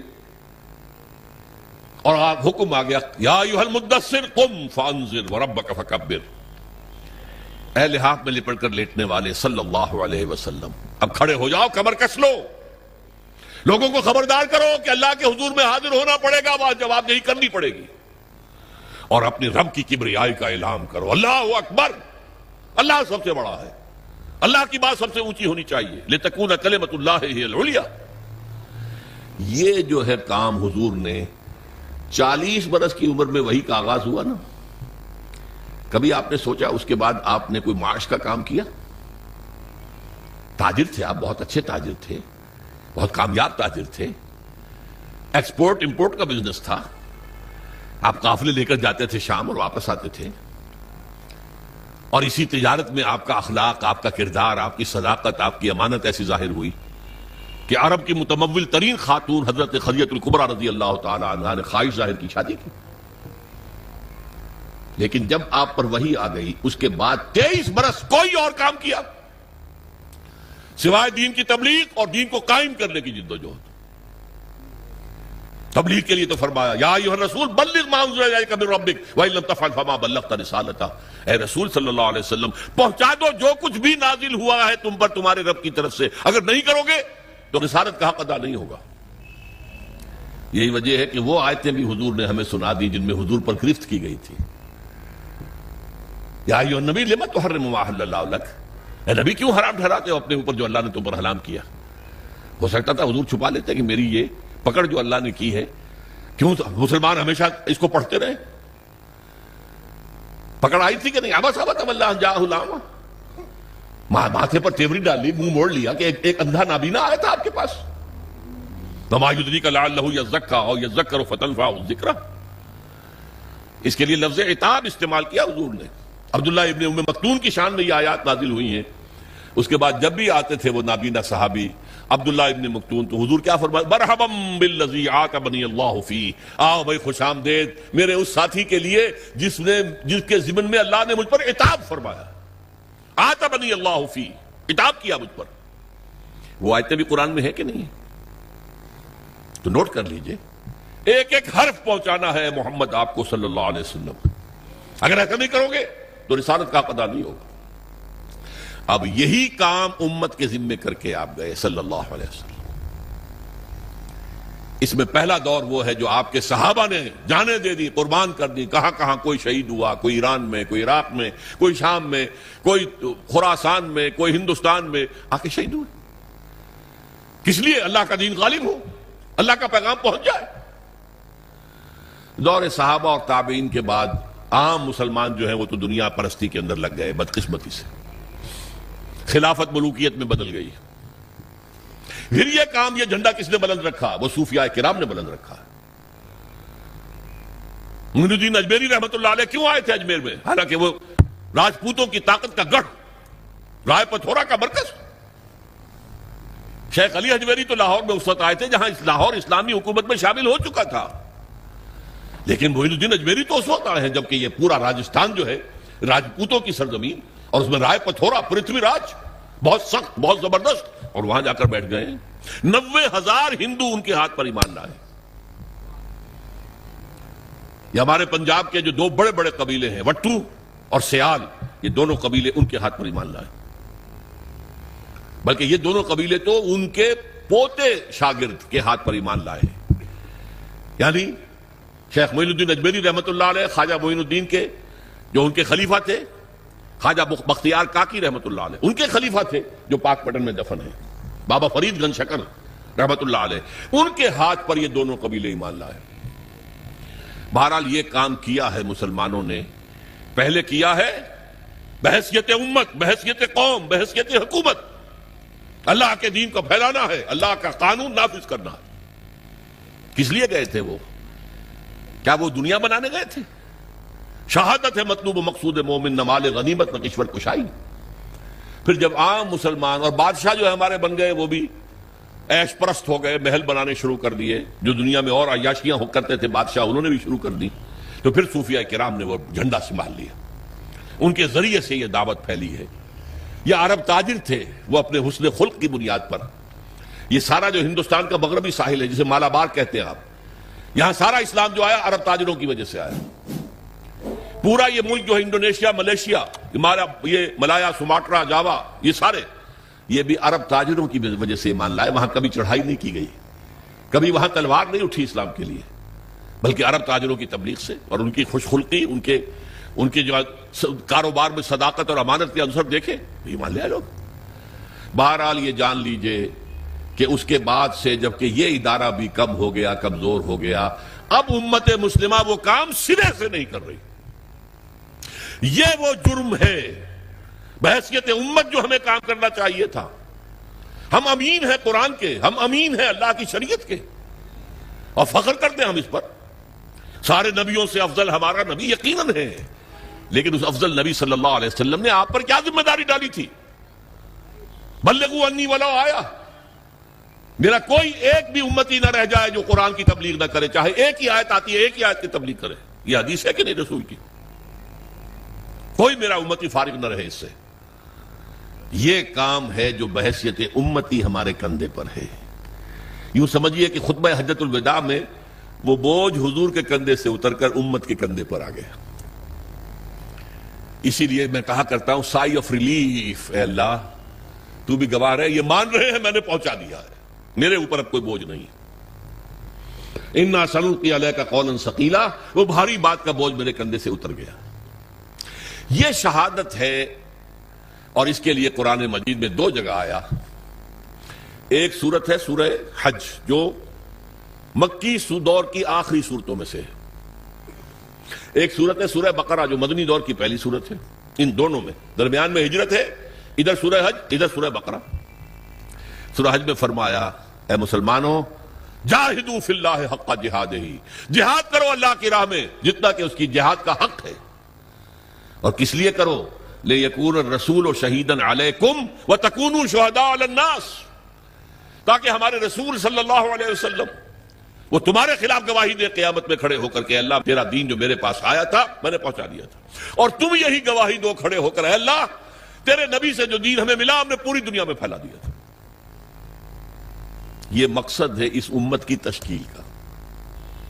انسانوں کی تخلیق عبادت رب کے لیے, تشکیل امت یہ اس مقصد کے لیے ہے. اسی لیے جب امت کی باقاعدہ تاج پوشی ہوئی ہے, یہ لفظ ذرا آپ چونکیں گے, جیسے کسی بادشاہ کے مرنے کے بعد پھر دوسرا بادشاہ آتا ہے تو اس کی تاج پوشی ہوتی ہے نا. 2000 سال تک یہودی بنی اسرائیل اس مقام پر فائز تھے. اللہ کی کتاب اور شریعت کے امین وہ تھے, تورات انہیں دی گئی تھی, 20 نبی ان کے ہاں آئے, 3 کتابیں انہیں دی گئیں, تورات بھی, زبور بھی, انجیل بھی. لیکن حضور کی بعثت کے بعد بنی اسرائیل معزول کر دیے گئے. ایک نئی امت نبوت اور رسالت محمدی کی بنیاد پر وجود میں آئی, وہ امت مسلمہ ہے جس کو ہم بدنام کرنے والے ہیں. بدنام کنندگان نکو نامے چند, ہم اپنے اسلاف کو بدنام کرنے والے ہیں آج دنیا میں. لیکن ہمارا منصب یہ ہے, یہ جو کورونیشن ہوئی ہے کب ہوئی ہے؟ تحویل قبلہ. حضور نے 16 مہینے نماز پڑھی ہے بیت المقدس کی طرف رخ کر کے مدینے جانے کے بعد. پھر حکم آ گیا فول وجہک شطر المسجد الحرام, اب قبلہ بدل دو, شمال کی بجائے جنوب کی طرف رخ کرو, خانہ کعبہ کی طرف رخ کرو. یہ علامت تھی کہ اس مرکز والی امت معزول, بنو اسرائیل کا مرکز وہ تھا بیت المقدس, وہ مسجد جو حضرت سلیمان نے بنائی تھی, جسے یہ لوگ ٹیمپل کہہ دیتے ہیں, ہیکل کہہ دیتے ہیں, ہمارے نزدیک تو مسجد اقصیٰ تھی. وہ حضرت ابراہیم نے, اسماعیل نے علیہ السلام خانہ کعبہ کی تعمیر نو کی تھی. حضرت سلیمان نے یہ جو بیت المقدس کے اندر مسجد بنائی. بہرحال وہ مرکز ختم, وہ امت معزول. اب خانہ کعبہ کے گرد اور نبوت اور رسالت محمدی کی اساس پر نئی امت, امت مسلمہ. اور اس کے لیے فرمایا وَكَذَلِكَ جَعَلْنَاكُمْ أُمَّةً وَسَطًا لِتَكُونُوا شُهَدَاءَ عَلَى النَّاسِ وَيَكُونَ الرَّسُولُ عَلَيْكُمْ شَهِيدًا. وہی بات جو وہاں کہی گئی لِيَكُونَ الرَّسُولُ شَهِيدًا عَلَيْكُمْ وَتَكُونُوا شُهَدَاءَ عَلَى النَّاسِ. رسول کا ذکر پہلے, امت کا بعد میں. اور یہاں امت کا پہلے كَذَلِكَ جَعَلْنَاكُمْ أُمَّةً وَسَطًا لِتَكُونُوا شُهَدَاءَ عَلَى النَّاسِ وَيَكُونَ الرَّسُولُ عَلَيْكُمْ شَهِيدًا. اس مقصد کے لیے جد و جہد، اس کے لیے محنت، اس کے لیے جان کھپانا، اس کے لیے قوت، اس کے لیے صلاحیت خرچ کرنا، مال خرچ کرنا، انفاق کرنا، یہ ہے محمد الرسول اللہ پر ایمان کا تقاضا۔ اب اس میں ایک بات اور سمجھ لیجئے، دین کا پہنچانا ایک ہے قول سے، ایک ہے اپنے عمل سے۔ آپ جو بات کہہ رہے ہیں اس پر عمل کر کے بھی تو دکھائیے نا، ورنہ دیگرہ را نصیحت خود را فضیحت۔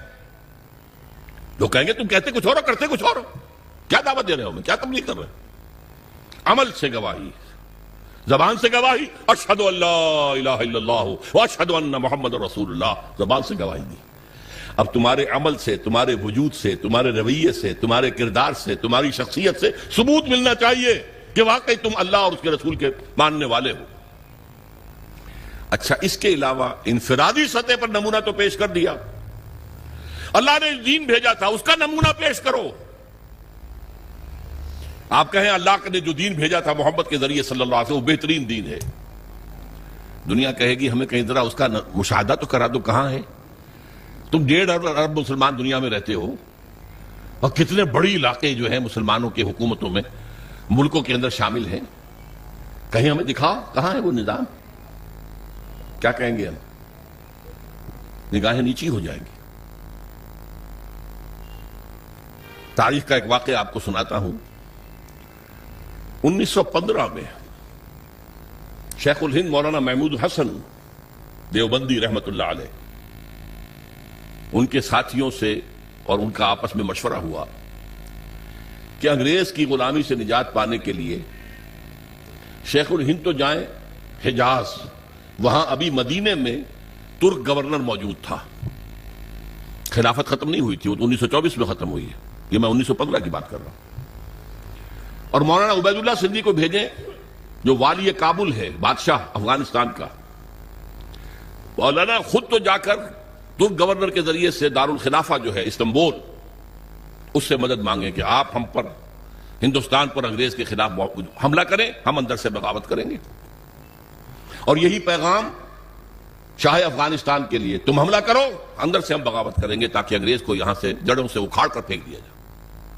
ہوا کیا؟ حضرت شیخ الہند کو جو مکے کا حکمران تھا شریف حسین، یہ جو جارڈن کی حکومت ہے اب بھی، یہ باقاعدہ اسی کا پڑپوتا ہے، یہ ہوتا تھا شاہ حسین پڑپوتا، یہ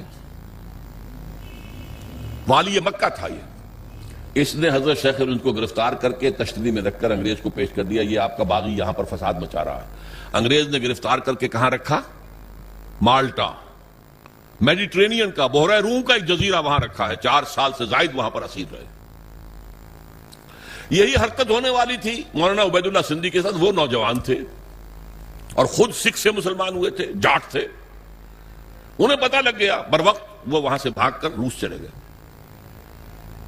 روس میں ابھی 1917 کا انقلاب آیا تھا، ابھی نظام نہیں بنا تھا ان کا، بادشاہی نظام ختم ہو گیا، زار کا نظام ختم ہو گیا، ابھی کمیونزم کا اپنا نظام قائم نہیں ہوا۔ انہوں نے سوچا اگر میں لینن سے ملاقات کر کے، جسے آپ انگریزی میں کہتے ہیں every thing is in the melting پاٹ، ابھی تو ہر چیز جو ہے وہ گویا کہ پگھلی ہوئی ہے، اس پگھلی ہوئی شے سے جو چاہے چیز بنا لیں، آپ کسی سانچے میں ڈال دیں۔ تو اگر ان کو بتا دیا جائے اسلام کا نظام تمہارے نظام سے بہتر ہے تو اس کو اختیار کر لیں گے۔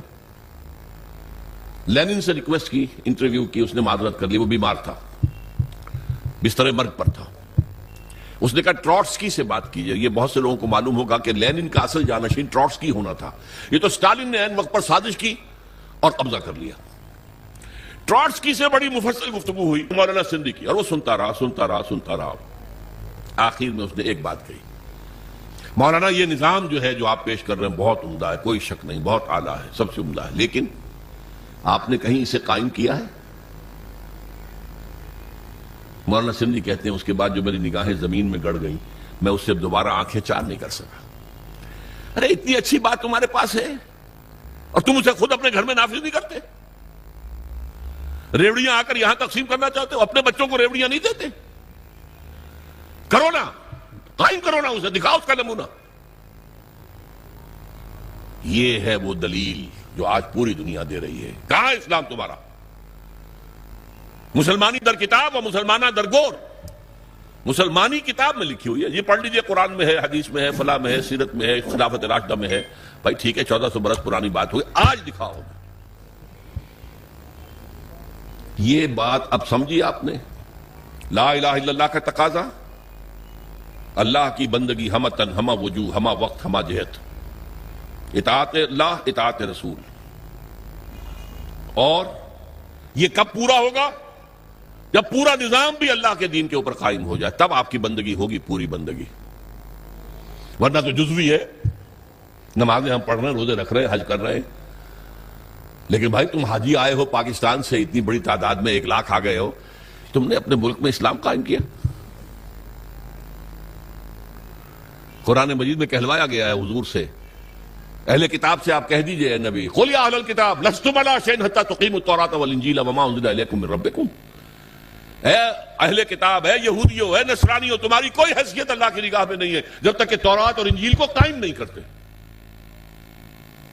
You have no face to pray to us. ہم سے دعا کرتے ہو؟ کس بات کی دعا کرتے ہو؟ ہمارا دین، ہماری شریعت قائم کی ہے. یہی بات ہم سے ہے. یا اہل القرآن لستم علی شیء حتی تقیموا القرآن وما انزل الیکم من ربکم. اے قرآن والو، قرآن پہ ایمان رکھنے کے دعوے دارو، تمہاری کوئی حیثیت نہیں ہم سے بات کرنے کی جب تک کہ قرآن کو، اس کے نظام کو، اس کے قوانین کو، اور قرآن کے ساتھ اور جو نازل کیا گیا وہی خفی ہے، جو حدیث نبوی ہے وہ وہی خفی ہے، اس کو جب تک قائم نہیں کرتے تمہاری کوئی حیثیت نہیں. پہلی بات یہ ہو گئی. یہ عبادت مکمل کب ہوگی؟ جب پورا نظام اللہ کے قانون پر قائم ہو جائے. محمد الرسول اللہ کا تقاضا کیا ہے؟ دین کی دعوت، دین کی تبلیغ، قول سے، عمل سے، انفرادی سطح پر، اجتماعی سطح پر. یہ اسی وقت حق ادا ہوگا جب آپ اسلام کا نظام قائم کر کے دنیا کو دکھا دیں اور آپ کہہ سکیں come and see with your own eyes. آؤ مشرق کے لوگوں، آؤ مغرب کے لوگوں، آؤ اے جاپانیوں، آؤ اے امریکیوں، آؤ دیکھو یہ نظام ہے محمد کا لایا ہوا صلی اللہ علیہ وسلم. See it with your own eyes. اس سے بہتر نظام کوئی ہو سکتا ہے؟ بتاؤ. یہاں کوئی ریپریشن ہے؟ کوئی جبر ہے؟ یہاں کوئی ایکسپلائٹیشن ہے؟ یہاں کوئی امیر غریب کا خون چوس رہا ہے؟ یہاں کوئی بھوک کے مارے خودکشی کر رہا ہے؟ آپ دیکھو نا، ایک ایک شہری کی بنیادی ضروریات کی کفالت ہم کر رہے ہیں، ایک ایک کی. یہ نظام خلافت ہے، قائم کر کے دکھاؤ نا. پھر دنیا نہ مانے تو وہ مجرم، اور تم قائم کر کے نہیں دکھا سکتے تو پھر تم مجرم ہو. دنیا کیا مانے گی؟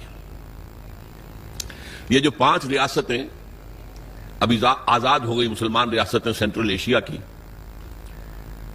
میں نے آج جمعے کے خطبے میں بھی ذکر کیا تھا کہ علامہ سید جمال الدین افغانی نے یہ کہا تھا کہ اس پاکستان کا یہ حصہ جو پاکستان میں ہندوستان سے کاٹ کر اور افغانستان شامل کر کے، اور یہ روسی ترکستان کی مسلمان جو ہیں ریاست، اس وقت تک ابھی کمیونسٹ ریولوشن نہیں آیا تھا. 1897 میں تو ان کا انتقال ہو گیا. کمیونسٹ ریولوشن 1917 میں آ رہا ہے، 20 برس کے بعد. اس وقت تک وہ اسلامی ریاستیں تھیں، مسلمان ریاستیں تھیں. ان کو ملا کر ایک بلاک بنا دیا جائے اور اس بلاک کے اندر پھر اسلام کی ایک جھلک دنیا کو دکھائی جائے. یہ ہے اسلام. یہ ہی تھی جس کے لیے پاکستان کی تحریک چلی تھی. پاکستان کا مطلب کیا؟ لا الہ الا اللہ. قائد اعظم نے کہا تھا، آج جمعے کے اندر میں نے اس کا کیسٹ بھی ہوں گے، میں نے ان کا اقتباس بھی پڑھ کر سنایا ہے جمعے کی اپنی تقریر میں. اور علامہ اقبال نے جو کہا تھا کہ یہ یقینی ہے، شدنی امر ہے کہ ہندوستان کے شمال مغرب میں ایک آزاد مسلمان ریاست قائم ہوگی، اور اگر ایسا ہو گیا تو ہمیں موقع مل جائے گا کہ دور ملوکیت، دور بنو امیہ، دور بنو عباس، سلاطین عثمانی، ان کے دور میں اسلام کے چہرے پر جو بدنما داغ اور دھبے آ گئے تھے انہیں ہٹا کر صحیح اسلام کا نقشہ پیش کریں. اس کام کے لیے پاکستان بنا تھا. And we have failed utterly. بالکل ناکام ہو گئے. اسی لیے آج کی نوجوان نسل پوچھتے کیوں بنایا تھا اسلام؟ وہی تہذیب جو وہاں ہے وہ یہاں ہے، وہی بینکنگ کا سسٹم جو وہاں ہے وہ یہاں ہے. وہ بلکہ ایک معاملے میں بہتر رہے، انہوں نے جاگیرداری تو فوراً ختم کر دی تھی. ہمارے تو سروں پر جاگیردار وڈیرا بیٹھا ہوا ابھی تک. وہ بہتر رہے. اس لیے وہاں عوامی سیاست ہے. یہاں عوامی سیاست کیا آئے گی؟ عوامی سیاست شہروں میں آ سکتی ہے، کراچی میں، لاہور میں، بڑے شہروں میں. باقی جو 70-80% لوگ ہیں وہ تو وڈیروں کے انگوٹھے تلے ہیں. جاگیردار وڈیرے بڑے زمیندار اور بلوچستان کے سردار اور سرحد کے قوانین، یہ وہی تو ہے نا۔ بہرحال ایک تقاضا لا الہ الا اللہ کا وہ بھی مکمل ہوتا ہے اگر پورا دین جو ہے قائم ہو اور آپ کی بندگی خالص ہو جائے اللہ کے لیے۔ ایک تقاضا محمد الرسول اللہ کے امتی ہونے کا صلی اللہ علیہ وسلم، کہ دین کی دعوت اور تبلیغ اور اس کی شہادت کا حق ادا کر دو، اور یہ حق بھی بتمام و کمال کب پورا ہوگا؟ جب پورا اسلام کا نظام قائم کر کے دنیا کو دکھاؤ اور بلاؤ انہیں، آؤ دیکھو دس از اسلام، دیکھ لو اس کی برکتیں، دیکھ لو یہاں کوئی ایکسپلائٹیشن نہیں ہے، یہاں کوئی ڈسکریمنیشن نہیں ہے، یہاں کوئی ریپریشن نہیں ہے، کوئی ظلم نہیں ہے، آؤ دیکھو امن ہے، کوئی چوری نہیں ہے، کوئی ڈکیتی نہیں ہے، کچھ نہیں ہے۔ جب تک ہم یہ نہیں کرتے ہم رسول کے امتی ہونے کا حق ادا نہیں کر رہے۔ یہ جو میں نے دو چیزیں بتائی آپ کو، لا الہ الا اللہ عبادت، اور اس کی بھی چوٹی کیا ہے؟ دین کو قائم کرنا، محمد رسول اللہ شہادت علی الناس، اس کی تکمیل بھی کب ہوگی؟ جب پورے دین کا ایک نقشہ دنیا کے سامنے عملاً پیش کر دیا جائے۔ یہ دونوں جڑ گئے نا۔ اب ایک مثلث ذہن میں رکھیے، مثلث تین اس کے ہوتے ہیں نا سائڈس، بیس ہے، بیس کے کونوں کے اوپر دونوں اینگلز کیا ہیں؟ لا الہ الا اللہ محمد الرسول اللہ۔ لا الہ الا اللہ کا تقاضا عبادت، عبادت رب، ہمہ تن، ہمہ وقت، ہمہ وجوہ، ہمہ جہد، اور اس کی تکمیل بھی ہوتی ہے اقامت دین پر، دین کو قائم کرو۔ اور محمد الرسول اللہ کا تقاضا شہادت علی الناس، اس کی تکمیل بھی ہوتی ہے اقامت دین پر۔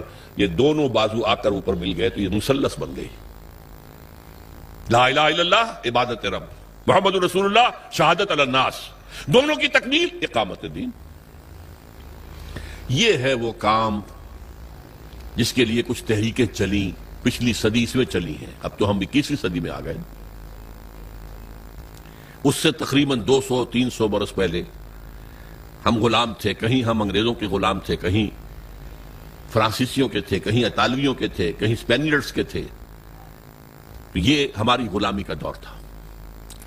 پچھلی صدی کے وسط میں یہ ممالک ایک ایک کر کے آزاد ہوئے۔ 1947 میں ہم آزاد ہو گئے، ایک دو خطوں پر مشتمل پاکستان وجود میں آ گئے۔ انڈونیشیا آزاد ہو گیا، ملائیشیا آزاد ہو گیا، سیو کارنوں کی زیر قیادت تحریک چلی۔ عربوں نے بھی اٹھا اٹھا کر انگریزوں کو، فرانسیسیوں کو پھینک دیا سمندر کے اندر۔ جمال عبد الناصر نے انگریزوں کو اٹھا کر میڈیٹرینین میں پھینک دیا۔ یہ ہو گیا نا۔ تو ایک خواہش پیدا ہوئی مسلمانوں کے دل میں، جیسے کوئی شخص گہری نیند سے بیدار ہو جائے، اسے یاد آئے یہ ہم پر انگریزی نظام تھا، فرانسیسی نظام تھا، فلاں نظام تھا، اب ہم آزاد ہیں، ہم اپنے نظام کو قائم کریں۔ اب تو ہم آزاد ہیں نا۔ ہمارا بھی ایک نظام تھا نا جو محمد رسول اللہ نے قائم کیا تھا 1400 برس قبل، جو 30 برس کامل شکل میں جو ہے دنیا کے اندر نافذ رہا، کامل شکل میں۔ پھر رفتہ رفتہ پہلے 6 منزل گری ہے، 6 منزلہ عمارت تھی، پھر کچھ عرصے کے بعد 5ویں گری ہے، گرتے گرتے پھر وہ 0 ہوئی ہے، جبکہ آ کر ہم پر یہ مغربی قوتیں جو ہیں حکمران ہو گئی۔ لیکن تھا نا ہمارا نظام، ہمارا اپنا سیاسی نظام ہے، ہمارا اپنا معاشی نظام ہے، ہمارا اپنا سماجی نظام ہے۔ اس کے لیے ہم کوشش کریں کہ اپنے ملکوں میں اس اسلام کو قائم کریں۔ ایک ہی وقت میں یہ تحریکیں اٹھی، مظلومی پارٹی انڈونیشیا میں، جماعت اسلامی بر عظیم پاک و ہند میں، فدائین اسلام ایران میں، الاخوان المسلمون بہت بڑی تحریک مصر میں، اور وہ پورے عالم عرب میں پھیل گئی۔ بدقسمتی سے تاحال ان میں سے کسی تحریک کو کوئی کامیابی حاصل نہیں ہوئی۔ اس کے کچھ اسباب ہیں، میں صرف اشارہ کروں گا۔ ہم سے ایک تو غلطی یہ ہوئی کہ ہم نے سمجھا مسلمان ہیں تو گویا کہ ایمان بھی ہمارے دلوں میں موجود ہے، حالانکہ حقیقت یہ ہے کہ ہمارے دلوں میں ایمان موجود نہیں ہے، شہادت ہے اشہد ان لا الہ الا اللہ و اشہد ان محمد رسول اللہ۔ یہ اسلام کی جڑ ہے، اسلام تو ہے، وہ تو موروثی طور پر مل گیا ہمیں، ماں باپ ہمارے مسلمان تھے، مسلمان ہو گئے۔ دلوں میں یقین والی کیفیت نہیں ہے۔ جب تک وہ پیدا نہیں ہوگی، جیسا ویسا ایمان جیسا صحابہ کرام کا تھا، اس وقت تک دین قائم نہیں ہو سکتا۔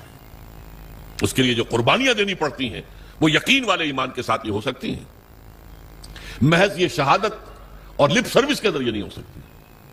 اور دوسری غلطی یہ کی کہ ہم نے بھی دنیا میں کچھ نظام قائم کرنے کے جو دنیا میں مروجہ طریقے تھے وہ اختیار کر لیے۔ حالانکہ یہ کام تاریخ میں صرف ایک مرتبہ ہوا تھا، صرف ایک رسول کے ذریعے سے، حضرت ابراہیم کے ذریعے سے کوئی نظام قائم نہیں ہوا تھا، نہ حضرت موسیٰ کے ذریعے ہوا، نہ حضرت عیسیٰ کے ذریعے ہوا، یہ صرف محمد رسول اللہ کے ذریعے ہوا۔ اب ہونا ہے دوبارہ، ہوگا انہی کی سیرت پر عمل کرتے ہوئے۔ لا يصلح آخر هذه الامہ الا بما صلح به اولها، طریقہ کار وہاں سے لو۔ ہم نے طریقہ کار الیکشن پہ حصہ لے لو جی، اگر قوم ہمیں ووٹ دے دے گی ہم اسلام نافذ کر دیں گے۔ کیا انتخابات کے ذریعے سے حکومت میں کی ریاست جو مدینہ کی قائم ہو سکتی تھی؟ لیکن قریب کی بات سوچ لیجئے، کیا آیت اللہ خمینی ایران کے اندر برسر اقتدار آ سکتے تھے الیکشن کے ذریعے سے؟ ناممکن۔ یہ دو غلطیاں ہوئی ہیں جن کی وجہ سے یہ تحریکیں ناکام ہو گئی۔ بعض تحریکوں کا تو وجود ہی نہیں ہے، مسجوبی پارٹی کا وجود ہی نہیں ہے، فدائیین اسلام کا وجود ہی نہیں ہے، جماعت اسلامی ہے لیکن جیسا کہ میرے عزیز آپ کو بتا رہے تھے وہ انقلابی رنگ چھوڑ کر انتخابی سیاست کے دلدل میں پھنس گئی ہے موجود۔ الاخوان بھی اسی طریقے سے، وہ انقلابی راستے کو چھوڑ کر جو حسن البنا نے بتایا تھا وہ بھی الیکشن میں اور کچھ جو ہے ویلفیئر وغیرہ لوگوں کی بہبود کے کام کرنے میں لگ گئے۔ بہرحال یہ جد و جہد کرنا پہلے تو یہ سمجھیے میرا اور آپ کا فرض عین ہے، اس کے بغیر ہم بھی طاغوت کے ایجنٹ قرار پائیں گے۔ اگر ہم یہ جد و جہد نہیں کر رہے تو گویا کہ ہم بھی کافرانہ نظام کے وفادار ہیں، ایبیٹرز ہیں، اسے سپورٹ کر رہے ہیں، اس کے تحت پھلنے پھولنے کی کوشش کر رہے ہیں، جائیدادیں بڑھا لیں، کاروبار بڑھا لیں، ایک مل کے دو بنا لیں، دو کے تین بنا لیں۔ یہ سب کس نظام کے تحت ہو رہا ہے؟ باطل نظام، طاغوت کا نظام۔ جب تک یہ جد و جہد نہیں، آپ مسلمان تو ہیں، مومن نہیں ہے، نہیں ہے، نہیں ہے، ڈنکے کی چوٹ کہہ رہا ہوں۔ اور یہ جد و جہد ہے بغیر کسی جماعت کے نہیں ہو سکتی، جیسے نماز بغیر وضو کے نہیں ہو سکتی، وضو کرنا پڑے گا۔ مقصود وضو نہیں ہے، مقصود نماز پڑھنا ہے، لیکن نماز کے لیے شرط ہے وضو کرنا پڑے گا، وہ بھی فرض ہو گیا۔ یہ کام بغیر جماعت کے ممکن ہی نہیں۔ اگر اکیلا آدمی یہ کر سکتا، ہر نبی دنیا میں نظام قائم کر کے جاتا۔ نبی میں کوئی کمی ہوتی ہے؟ معمور من اللہ، معصوم، ہر وقت ہدایت آ رہی ہے۔ جب تک جماعت نہیں ہوگی سرفروشوں کی، فدائیوں کی، اس وقت تک یہ کام نہیں ہو سکتا۔ بدقسمتی سے جیسا کہ مجھ سے پہلے میں سن رہا تھا، عزیزم نوید احمد کہہ رہے تھے جماعت سازی بھی، ہم نے طریقے جو ہے انقلاب کا وہ بھی لوگوں سے مانگ تان کر لے لیا، اور جماعت سازی بھی۔ یہ صدر ہوتے ہیں اور یہ صدر جو ہے 2 سال کے بعد اور انتخاب ہوگا، اور یہ جو ہے ہم نے ایک شورا بنائی ہے، شورا کو اختیار حاصل ہوگا صدر کی بات کو رد کر دینے کا، یا صدر کو اختیار حاصل ہوگا شورا کی بات کو رد کر دینے کا۔ یہ کانسٹیٹیوشن بنایا، اس کانسٹیٹیوشن پہ آپ ممبر بن گئے۔ یہ نظام جو ہے یہ بھی انگریز کا لایا ہوا نظام تھا۔ ہمارا نظام بیعت کا نظام تھا، حضور نے بیعتیں لی ہیں۔ بایعنا رسول اللہ صلی اللہ علیہ وسلم علی السمع والطاعة فی العسر والیسر والمنشط والمکرہ وعلی اثرة علینا وعلی لا ننازع الامر اہلہ وعلی ان نقول بالحق اینما کنا لا نخاف فی اللہ لومۃ لائم۔ یہ متفق علیہ حدیث ہے، بخاری اور مسلم دونوں کی، اور جس حدیث کی صحت پر یہ دونوں بزرگ امام بخاری امام مسلم متفق ہو جائیں، جسے ہم متفق علیہ کہتے ہیں، وہ روایت کے اعتبار سے قرآن کے درجے کو پہنچ جاتی ہے۔ ہم نے بیعت کی تھی، حضرت عبادہ ابن ثابت فرماتے ہیں اللہ کے رسول سے آپ کا ہر حکم سنیں گے اور اطاعت کریں گے، خواہ مشکل ہو خواہ آسان ہو، خواہ ہماری طبیعتیں آمادہ ہوں خواہ ہم اپنی طبیعتوں پر جبر کرنے پر مجبور ہو جائیں، خواہ آپ دوسروں کو ہم پر ترجیح دے دیں۔ ہم یہ نہیں کہیں گے کہ ہم آپ کے پرانے خادم تھے، ہمیں چھوڑ کر آپ نے ایک نیو کمر کو ہمارے اوپر امیر کیسے بنا دیا۔ نہیں، یہ آپ کا پریروگیٹو ہوگا، یہ آپ کا اختیار ہوگا، جسے چاہے امیر بنائیں۔ جسے امیر بنائیں گے ان سے بھی جھگڑیں گے نہیں، ان کی بھی اطاعت کریں گے، البتہ جہاں بھی ہوں گے جو ہماری رائے ہوگی وہ ضرور پیش کر دیں گے۔ یہ بیعت تھی جو محمد رسول اللہ نے دی صلی اللہ علیہ وسلم سے، اس کی بنیاد پر وہ جماعت بنی ہے، سب اطاعت والی جماعت، سنو اور اطاعت کرو۔ اور اس کے بعد طریقہ کیا ہوگا؟ جو لوگ جن کے اندر ایمان حقیقتاً پیدا ہو جائے، اس کا ثبوت کیا ہوگا؟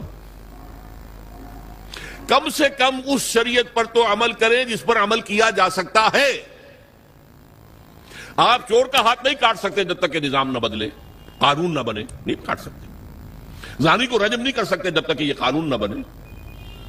لیکن آپ اچھا سود سے بالکل نہیں بچ سکتے، وہ آپ کے اندر جائے ہی جائے، لیکن براہ راست تو سود سے بچ سکتے ہیں. سودی قرضہ مت لو، سود بینک کے پیسے رکھوا کر سود مت کھاؤ، یہ تو کر سکتے ہو.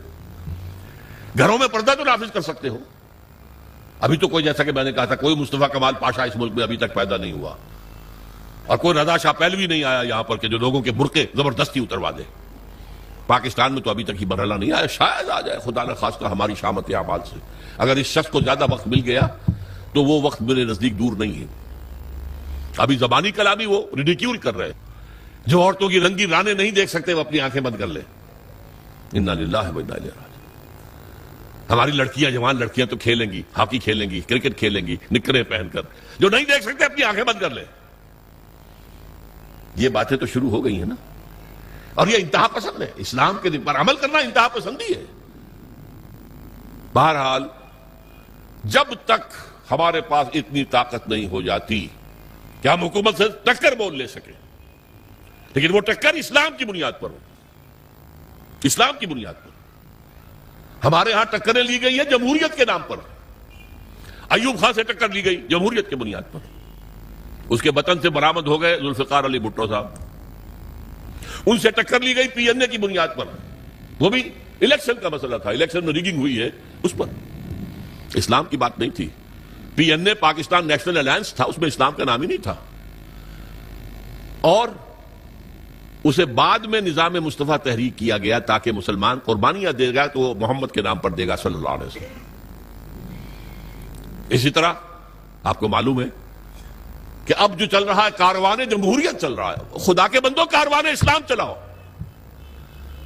جمہوریت تو اپنی اصل کے اعتبار سے کفر ہے. جمہوریت کا اصول کیا ہے؟ Popular sovereignty. عوام کے ہاتھ میں حاکمیت ہے، وہ جو چاہیں قانون بنائیں. ان کے نمائندے جو ہیں وہ جو چاہیں گے قانون بنائیں گے. یہ تو کفر ہے، شرک ہے. اللہ اور اس کے رسول کے قوانین کے اندر اندر جمہوریت ہو سکتی ہے. Absolute democracy based on the principle of popular sovereignty is کفر، از شرک. بہرحال اسلام کے نام پر پھر تحریک چلے گی. یہ چیز حرام ہے، بند کرو. یہ بینک بند کرو، نہیں تو ہمارے ہم گھیراؤ کریں گے، نہیں چلنے دیں گے. ہم مارو، ہمیں ہمارے سینوں کے اوپر گولیاں چلاؤ. شہادت ہے مطلوب مقصود مومن، نہ مال غنیمت نہ کشور کشائی. اگر ہمارے پاس اتنی طاقت ہو، اگر 2-4 لاکھ افراد ایسے ہو جائیں جو نمبر 1 اپنے وجود پر اور اپنے گھر میں اسلام نافذ کرتے ہیں، اپنی معاشرت اور اپنی معیشت اس میں کوئی حرام شے باقی نہ رہنے دیں. نمبر 2 کسی ایک شخص سے بیعت کریں اور اس کے ساتھی بن جائیں. We are with you. آپ جو حکم دیں گے بشرطے کہ شریعت کے دائرے سے خلاف نہ ہو، مانیں گے. مشورہ ضرور دیں گے، جہاں بھی ہوں گے مشورہ دیں گے، اپنی رائے ظاہر کر دیں گے. لیکن یہ اس جمہوریت کے طریقے سے نہیں ہوتا جو اس پر اقبال نے پھپتی چنی تھی، جست کی تھی کہ جمہوریت ایک طرز حکومت ہے کہ جس میں بندوں کو گنا کرتے، تولا نہیں کرتے. گنتی ہو گئی 10 ادھر ہیں، 11 ادھر ہیں. 11 کی بات صحیح، 10 کی بات غلط. کیا پتا ان 10 کے اندر بڑے بڑے علماء، بڑے فضلاء موجود ہوں، بڑے جینیس لوگ موجود ہوں، اور وہ ہوں 11 گوار. یہ 11 ہے، فیصلہ ہوگا. Counting of votes. اس کاؤنٹنگ آف ووٹ سے نہیں. جماعت بنے گی لیکن اس پر اللہ اور اس کے رسول کے احکام جماعتی سطح پر بھی، اور پھر ریاست بنے گی تو اللہ اور اس کے رسول کے احکام اس کے اوپر حاوی ہوں گے. اس جد و جہد کے لیے اب تنظیم اسلامی کام کر رہی ہے. اس کے لیے ہم نے ہدف کیا بنایا ہے؟ یہاں کہیں آپ لکھا دیکھ رہے ہیں، تنظیم اسلامی کا پیغام نظام خلافت کا قیام. وہ خلافت علی منہاج النبوہ جو حضور صلی اللہ علیہ وسلم کے بعد 30 برس تک کامل شکل میں رہی دنیا کے اندر، اور حضور کی پیشن گوئیاں موجود ہیں کہ دوبارہ دنیا میں آئے گی. وہ خلافت دوبارہ آئے گی، اور اب جب آئے گی گلوبل ہوگی. بڑا مقابلہ زبردست پیش آنے والا ہے. دنیا کو ہے پھر مار کے روح و بدن پیش. تہذیب نے پھر اپنے درندوں کو ابھارا. اللہ کو پامر دیے مومن پہ بھروسہ، ابلیس کو یورپ کی مشینوں کا سہارا. پامر دیے مومن، یقین والے مومن. وہ جب جد و جہد کریں گے تو نہ بش کچھ کر سکے گا، نہ شیرون کچھ کر سکے گا، نہ ای یو کچھ کر سکے گا. اللہ کی مدد ہمارے شامل حال ہوگی. ان ینصرکم اللہ فلا غالب لکم. اگر اللہ تمہاری مدد کرے گا کوئی تم پر غالب نہیں آ سکتا. وَإِن يَخْذُلْكُمْ، اگر اللہ تمہارے ساتھ چھوڑ دے فَمَنْ ذَا الَّذِي يَنصُرُكُمْ مِنْ بَعْدِهِ، پھر کون مدد کر سکتا ہے تمہاری. لیکن اللہ کی مدد آئے گی تو اس طریقے سے اقامت دین کی جد و جہد کے ذریعے سے آئے گی، ورنہ نہیں آئے گی۔ لست بلا شیء حتی تقیموا القرآن وما انزل الیکم من ربکم، تمہاری کوئی حیثیت ہی نہیں، دعائیں مانگتے ہو۔ سقوط ڈھاکہ کے وقت قنوت نازلہ کتنے دن تک مانگی گئی؟ فجر کے بعد ہاتھ اٹھا اٹھا کر، بعض لوگ رو رو کر، اللہ نے نہیں سنی۔ شکست، عظیم شکست کا کلنک کا ٹیکہ ہمارے ماتھے پر لگ گیا، آج تک دھلا نہیں ہے وہ، بلکہ بات تو آگے بڑھتی نظر آ رہی ہے۔ میرا موضوع نہیں ہے اس وقت، پاکستان کے وجود کو لاحق خطرات و خدشات میرا کتابچہ ہے، میں نے تقریر کی تھی۔ یہ تو معلوم ہوتا ہے کہ جیسے یہ ریورسل شروع ہو چکا ہے۔ یہ جو کچھ بلوچستان میں ہو رہا ہے یہ کوئی انڈیجنس فینومینن نہیں ہے، یہ مقامی نہیں ہے، اس کی تاریں کہیں سے ہلائی جا رہی ہیں۔ حکومت نے بھی کہہ دیا یہ را کے اور یہ ہندوستان کے جو ہیں بھارت کے کونسلیٹس جو بنے ہوئے ہیں، جلال آباد میں بھی ہیں اور قندھار میں بھی، کاہے کے لیے؟ وہاں کیا کرنا ہے؟ قندھار میں بیٹھ کر انہوں نے بلوچستان کے اندر انریسٹ پیدا کرنی ہے، کر رہے ہیں، ہوگا۔ حکومت کہتی ہے 50 کروڑ کے ہتھیار آ گئے، بھئی پیسے کہاں سے آئے ان کے پاس؟ اس کا جواب بھی تو دو نا۔ بہرحال حالات بہت مخدوش ہیں میرے نزدیک، اب وقت بہت تنگ ہے، بہت کم ہے، لیکن یہ کہ اگر میں اور آپ لگ جائیں، کچھ پتہ نہیں، کبھی بھولی ہوئی منزل بھی یاد آتی ہے انسان کو، یاد آ جائے قوم کو یہ ملک کس لیے بنایا گیا تھا۔ یہ تو اللہ کے دین کا ایک نمونہ دنیا میں پیش کرنے کے لیے ہم نے حاصل کیا تھا، رو رو کے دعائیں مانگی تھی، گڑ گڑا کر۔ نبی صاحب نے آپ کو بتایا، میں 14 برس کی عمر میں حصار ڈسٹرکٹ مسلم اسٹوڈنٹس ایسوسی ایشن کا جنرل سیکرٹری تھا، ضلع کا۔ نعرے ہم لگاتے تھے، پاکستان کا مطلب کیا، لا الہ الا اللہ۔ عیدین میں، جمعوں میں، جمعۃ الوداع میں رو رو کر گڑ گڑا کر دعائیں کرتے ہیں، اللہ ہمیں انگریز اور ہندو کی دوہری غلامی سے نجات دے، ہم تیرے دین کا بول بالا کریں گے۔ اللہ نے کہا اچھا لو ملک، فننظر کیف تعملون، پھر ہم دیکھیں گے تم کرتے کیا کیا ہم نے، کہاں ہے وہ دین، کہاں ہے وہ اسلامی نظام، کہاں ہے وہ خلافت راشدہ کا نظام۔ تو گویا کہ مثبت اساس اس ملک کی جو ہے وہ ہم ڈھا چکے ہیں، ختم کر چکے ہیں۔ بہرحال اس صورتحال میں ہماری دعوت ہے، آپ اپنے فرض پہچانیے، لا الہ الا اللہ کا تقاضا کیا ہے، عبادت رب ہمہ تن، ہمہ وقت، ہمہ وجوہ، ہمہ جہت، اللہ کی اطاعت، اللہ کے رسول کی اطاعت کے ذریعے۔ تکمیل کب ہوگی؟ جب پورا دین قائم ہو جائے گا، پھر ہماری اطاعت اور ہماری عبادت مکمل ہوگی۔ محمد رسول اللہ کا تقاضا کیا ہے؟ جیسے حضور نے دین کی دعوت دی اور دین کو قائم کیا، ہم بھی وہ جد و جہد کریں، اور یہ شہادت علی الناس کا بھی حق اس وقت ادا ہوگا جب وہ دنیا کے سامنے کسی ملک میں اسلام قائم کر کے دکھا سکے، آؤ دیکھو یہ اسلام ہے، یہ محمد رسول اللہ کی رحمت للعالمین کا مظہر یہ ہے، یہ نظام۔ لہذا یہ دونوں بازو آ کر اقامت دین پہ جڑ جاتے ہیں۔ اقامت دین کے لیے، جد و جہد کے لیے پہلے ایمان، یقین والا ضروری ہے۔ اس کا منبع اور سرچشمہ قرآن حکیم ہے۔ میں اپنی زندگی کے 45 سال اس میں بسر کر چکا ہوں، بلکہ 50 سال قرآن کا پڑھنا اور پڑھانا، سیکھنا اور سکھانا، تاکہ ایمان پیدا ہو دلوں کے اندر۔ جماعت قائم ہوئی ہے، اللہ کا فضل ہے، اللہ کا شکر ہے۔ میرے بہت سے ساتھی ہیں اب جو درس قرآن اسی طریقے سے دے سکتے ہیں جیسے میں دیتا ہوں اور دیتا رہا ہوں، بلکہ بعد مجھ سے بہتر درس دے سکتے ہیں۔ یہ دوسری بات ہے کہ ابھی وہ معروف نہیں لوگوں کے اندر، تو اگر کہیں میرے درس کا اعلان ہو تو لوگ زیادہ آ جائیں گے، ہمارے نوجوان ساتھیوں کے درس کا اعلان ہو تو اتنے لوگ نہیں آئیں گے، یہ دوسری بات ہے، لیکن وہ کام ہو رہا ہے۔ تنظیم بھی قائم ہو چکی ہے، بیعت کی بنیاد پر قائم ہو چکی ہے، ہم نے سنت نبوی کو زندہ کیا، الحمدللہ ثم الحمدللہ، کہ بیعت کی بنیاد پر تنظیم ہے۔ وہ انگریزوں کے لائے ہوئے طریقوں پر ہم نے تنظیم اور جماعت نہیں بنائی ہے۔ اب وہ دعوت آگے کرنا، پھیلانا، آپ اس تنظیم میں شامل ہوں۔ آپ کو یہاں پر میرا خیال ہے کہ یہاں جو سٹال ہے اس میں بیعت فارم بھی مل جائے گا، اس میں اگر آپ کو واقعی ارادہ کر لیں وہ بیعت فارم پر کر جائیں، تنظیم میں شامل ہو جائیں گے۔ اگر آپ کو کوئی اشکالات ہیں تو ہمارے ساتھی ہیں، ہمارے دفاتر ہیں، وہاں پر جائیے، ان سے گفتگو کیجیے، ان سے آپ لٹریچر لیجیے، آڈیوز کے ویڈیوز لیجیے، دیکھیے، سوچیے، غور کیجیے، لیکن سیریسلی۔ اگر خدا نہ خواستہ ہم ناکام ہو گئے دنیا میں، تب بھی آخرت میں جو کامیاب ہوں گے، اللہ میں یہ کام کرتا رہا آخری دم تک، اللہ میں نے دنیا میں جائیداد نہیں بنائی، اللہ میں نے یہ کام کیا، میں نے تیری کتاب کو پھیلایا ہے، اور میں نے تیرے دین کو قائم کرنے کے لیے جماعت بنائی ہے، اور تیرے رسول کی سنت پر اس کا نظام بیعت کی بنیاد پر رکھا ہے۔ میں کم سے کم اللہ کے ہاں جا کر یہ تو کہہ سکوں گا نا، چاہے ہم قائم کر سکیں یا نہ کر سکیں، اور اگر کر دیں تو کیا کہنے، پاؤ 12 ہیں. پھر دنیا میں بھی اور آخرت میں دونوں میں کامیابی ہے. ورنہ آخرت کی کامیابی تو کہیں نہیں گئی. دنیا میں اگر ہم نہیں کامیاب ہوتے اور اسلامی انقلاب نہیں آتا اور خدا نہ خواستہ یہ ملک بھی ختم ہو جاتا جس کے آثار اب بہت قوی ہیں، تو بہرحال ہم آخرت کا سوار لیں گے اگر ہم اس کام کے اندر تن من دھن لگاتے رہے. جیسے قرآن میں کہا گیا ہے قل ان صلاتی و نسکی و محیایا و مماتی للہ رب العالمین، کہہ دو میری نماز، میری قربانی، میرا جینا، میرا مرنا سب اللہ کے لیے. میری زندگی کا مقصد تیرے دین کی سرفرازی، میں اسی لیے مسلمان، میں اسی لیے نمازی.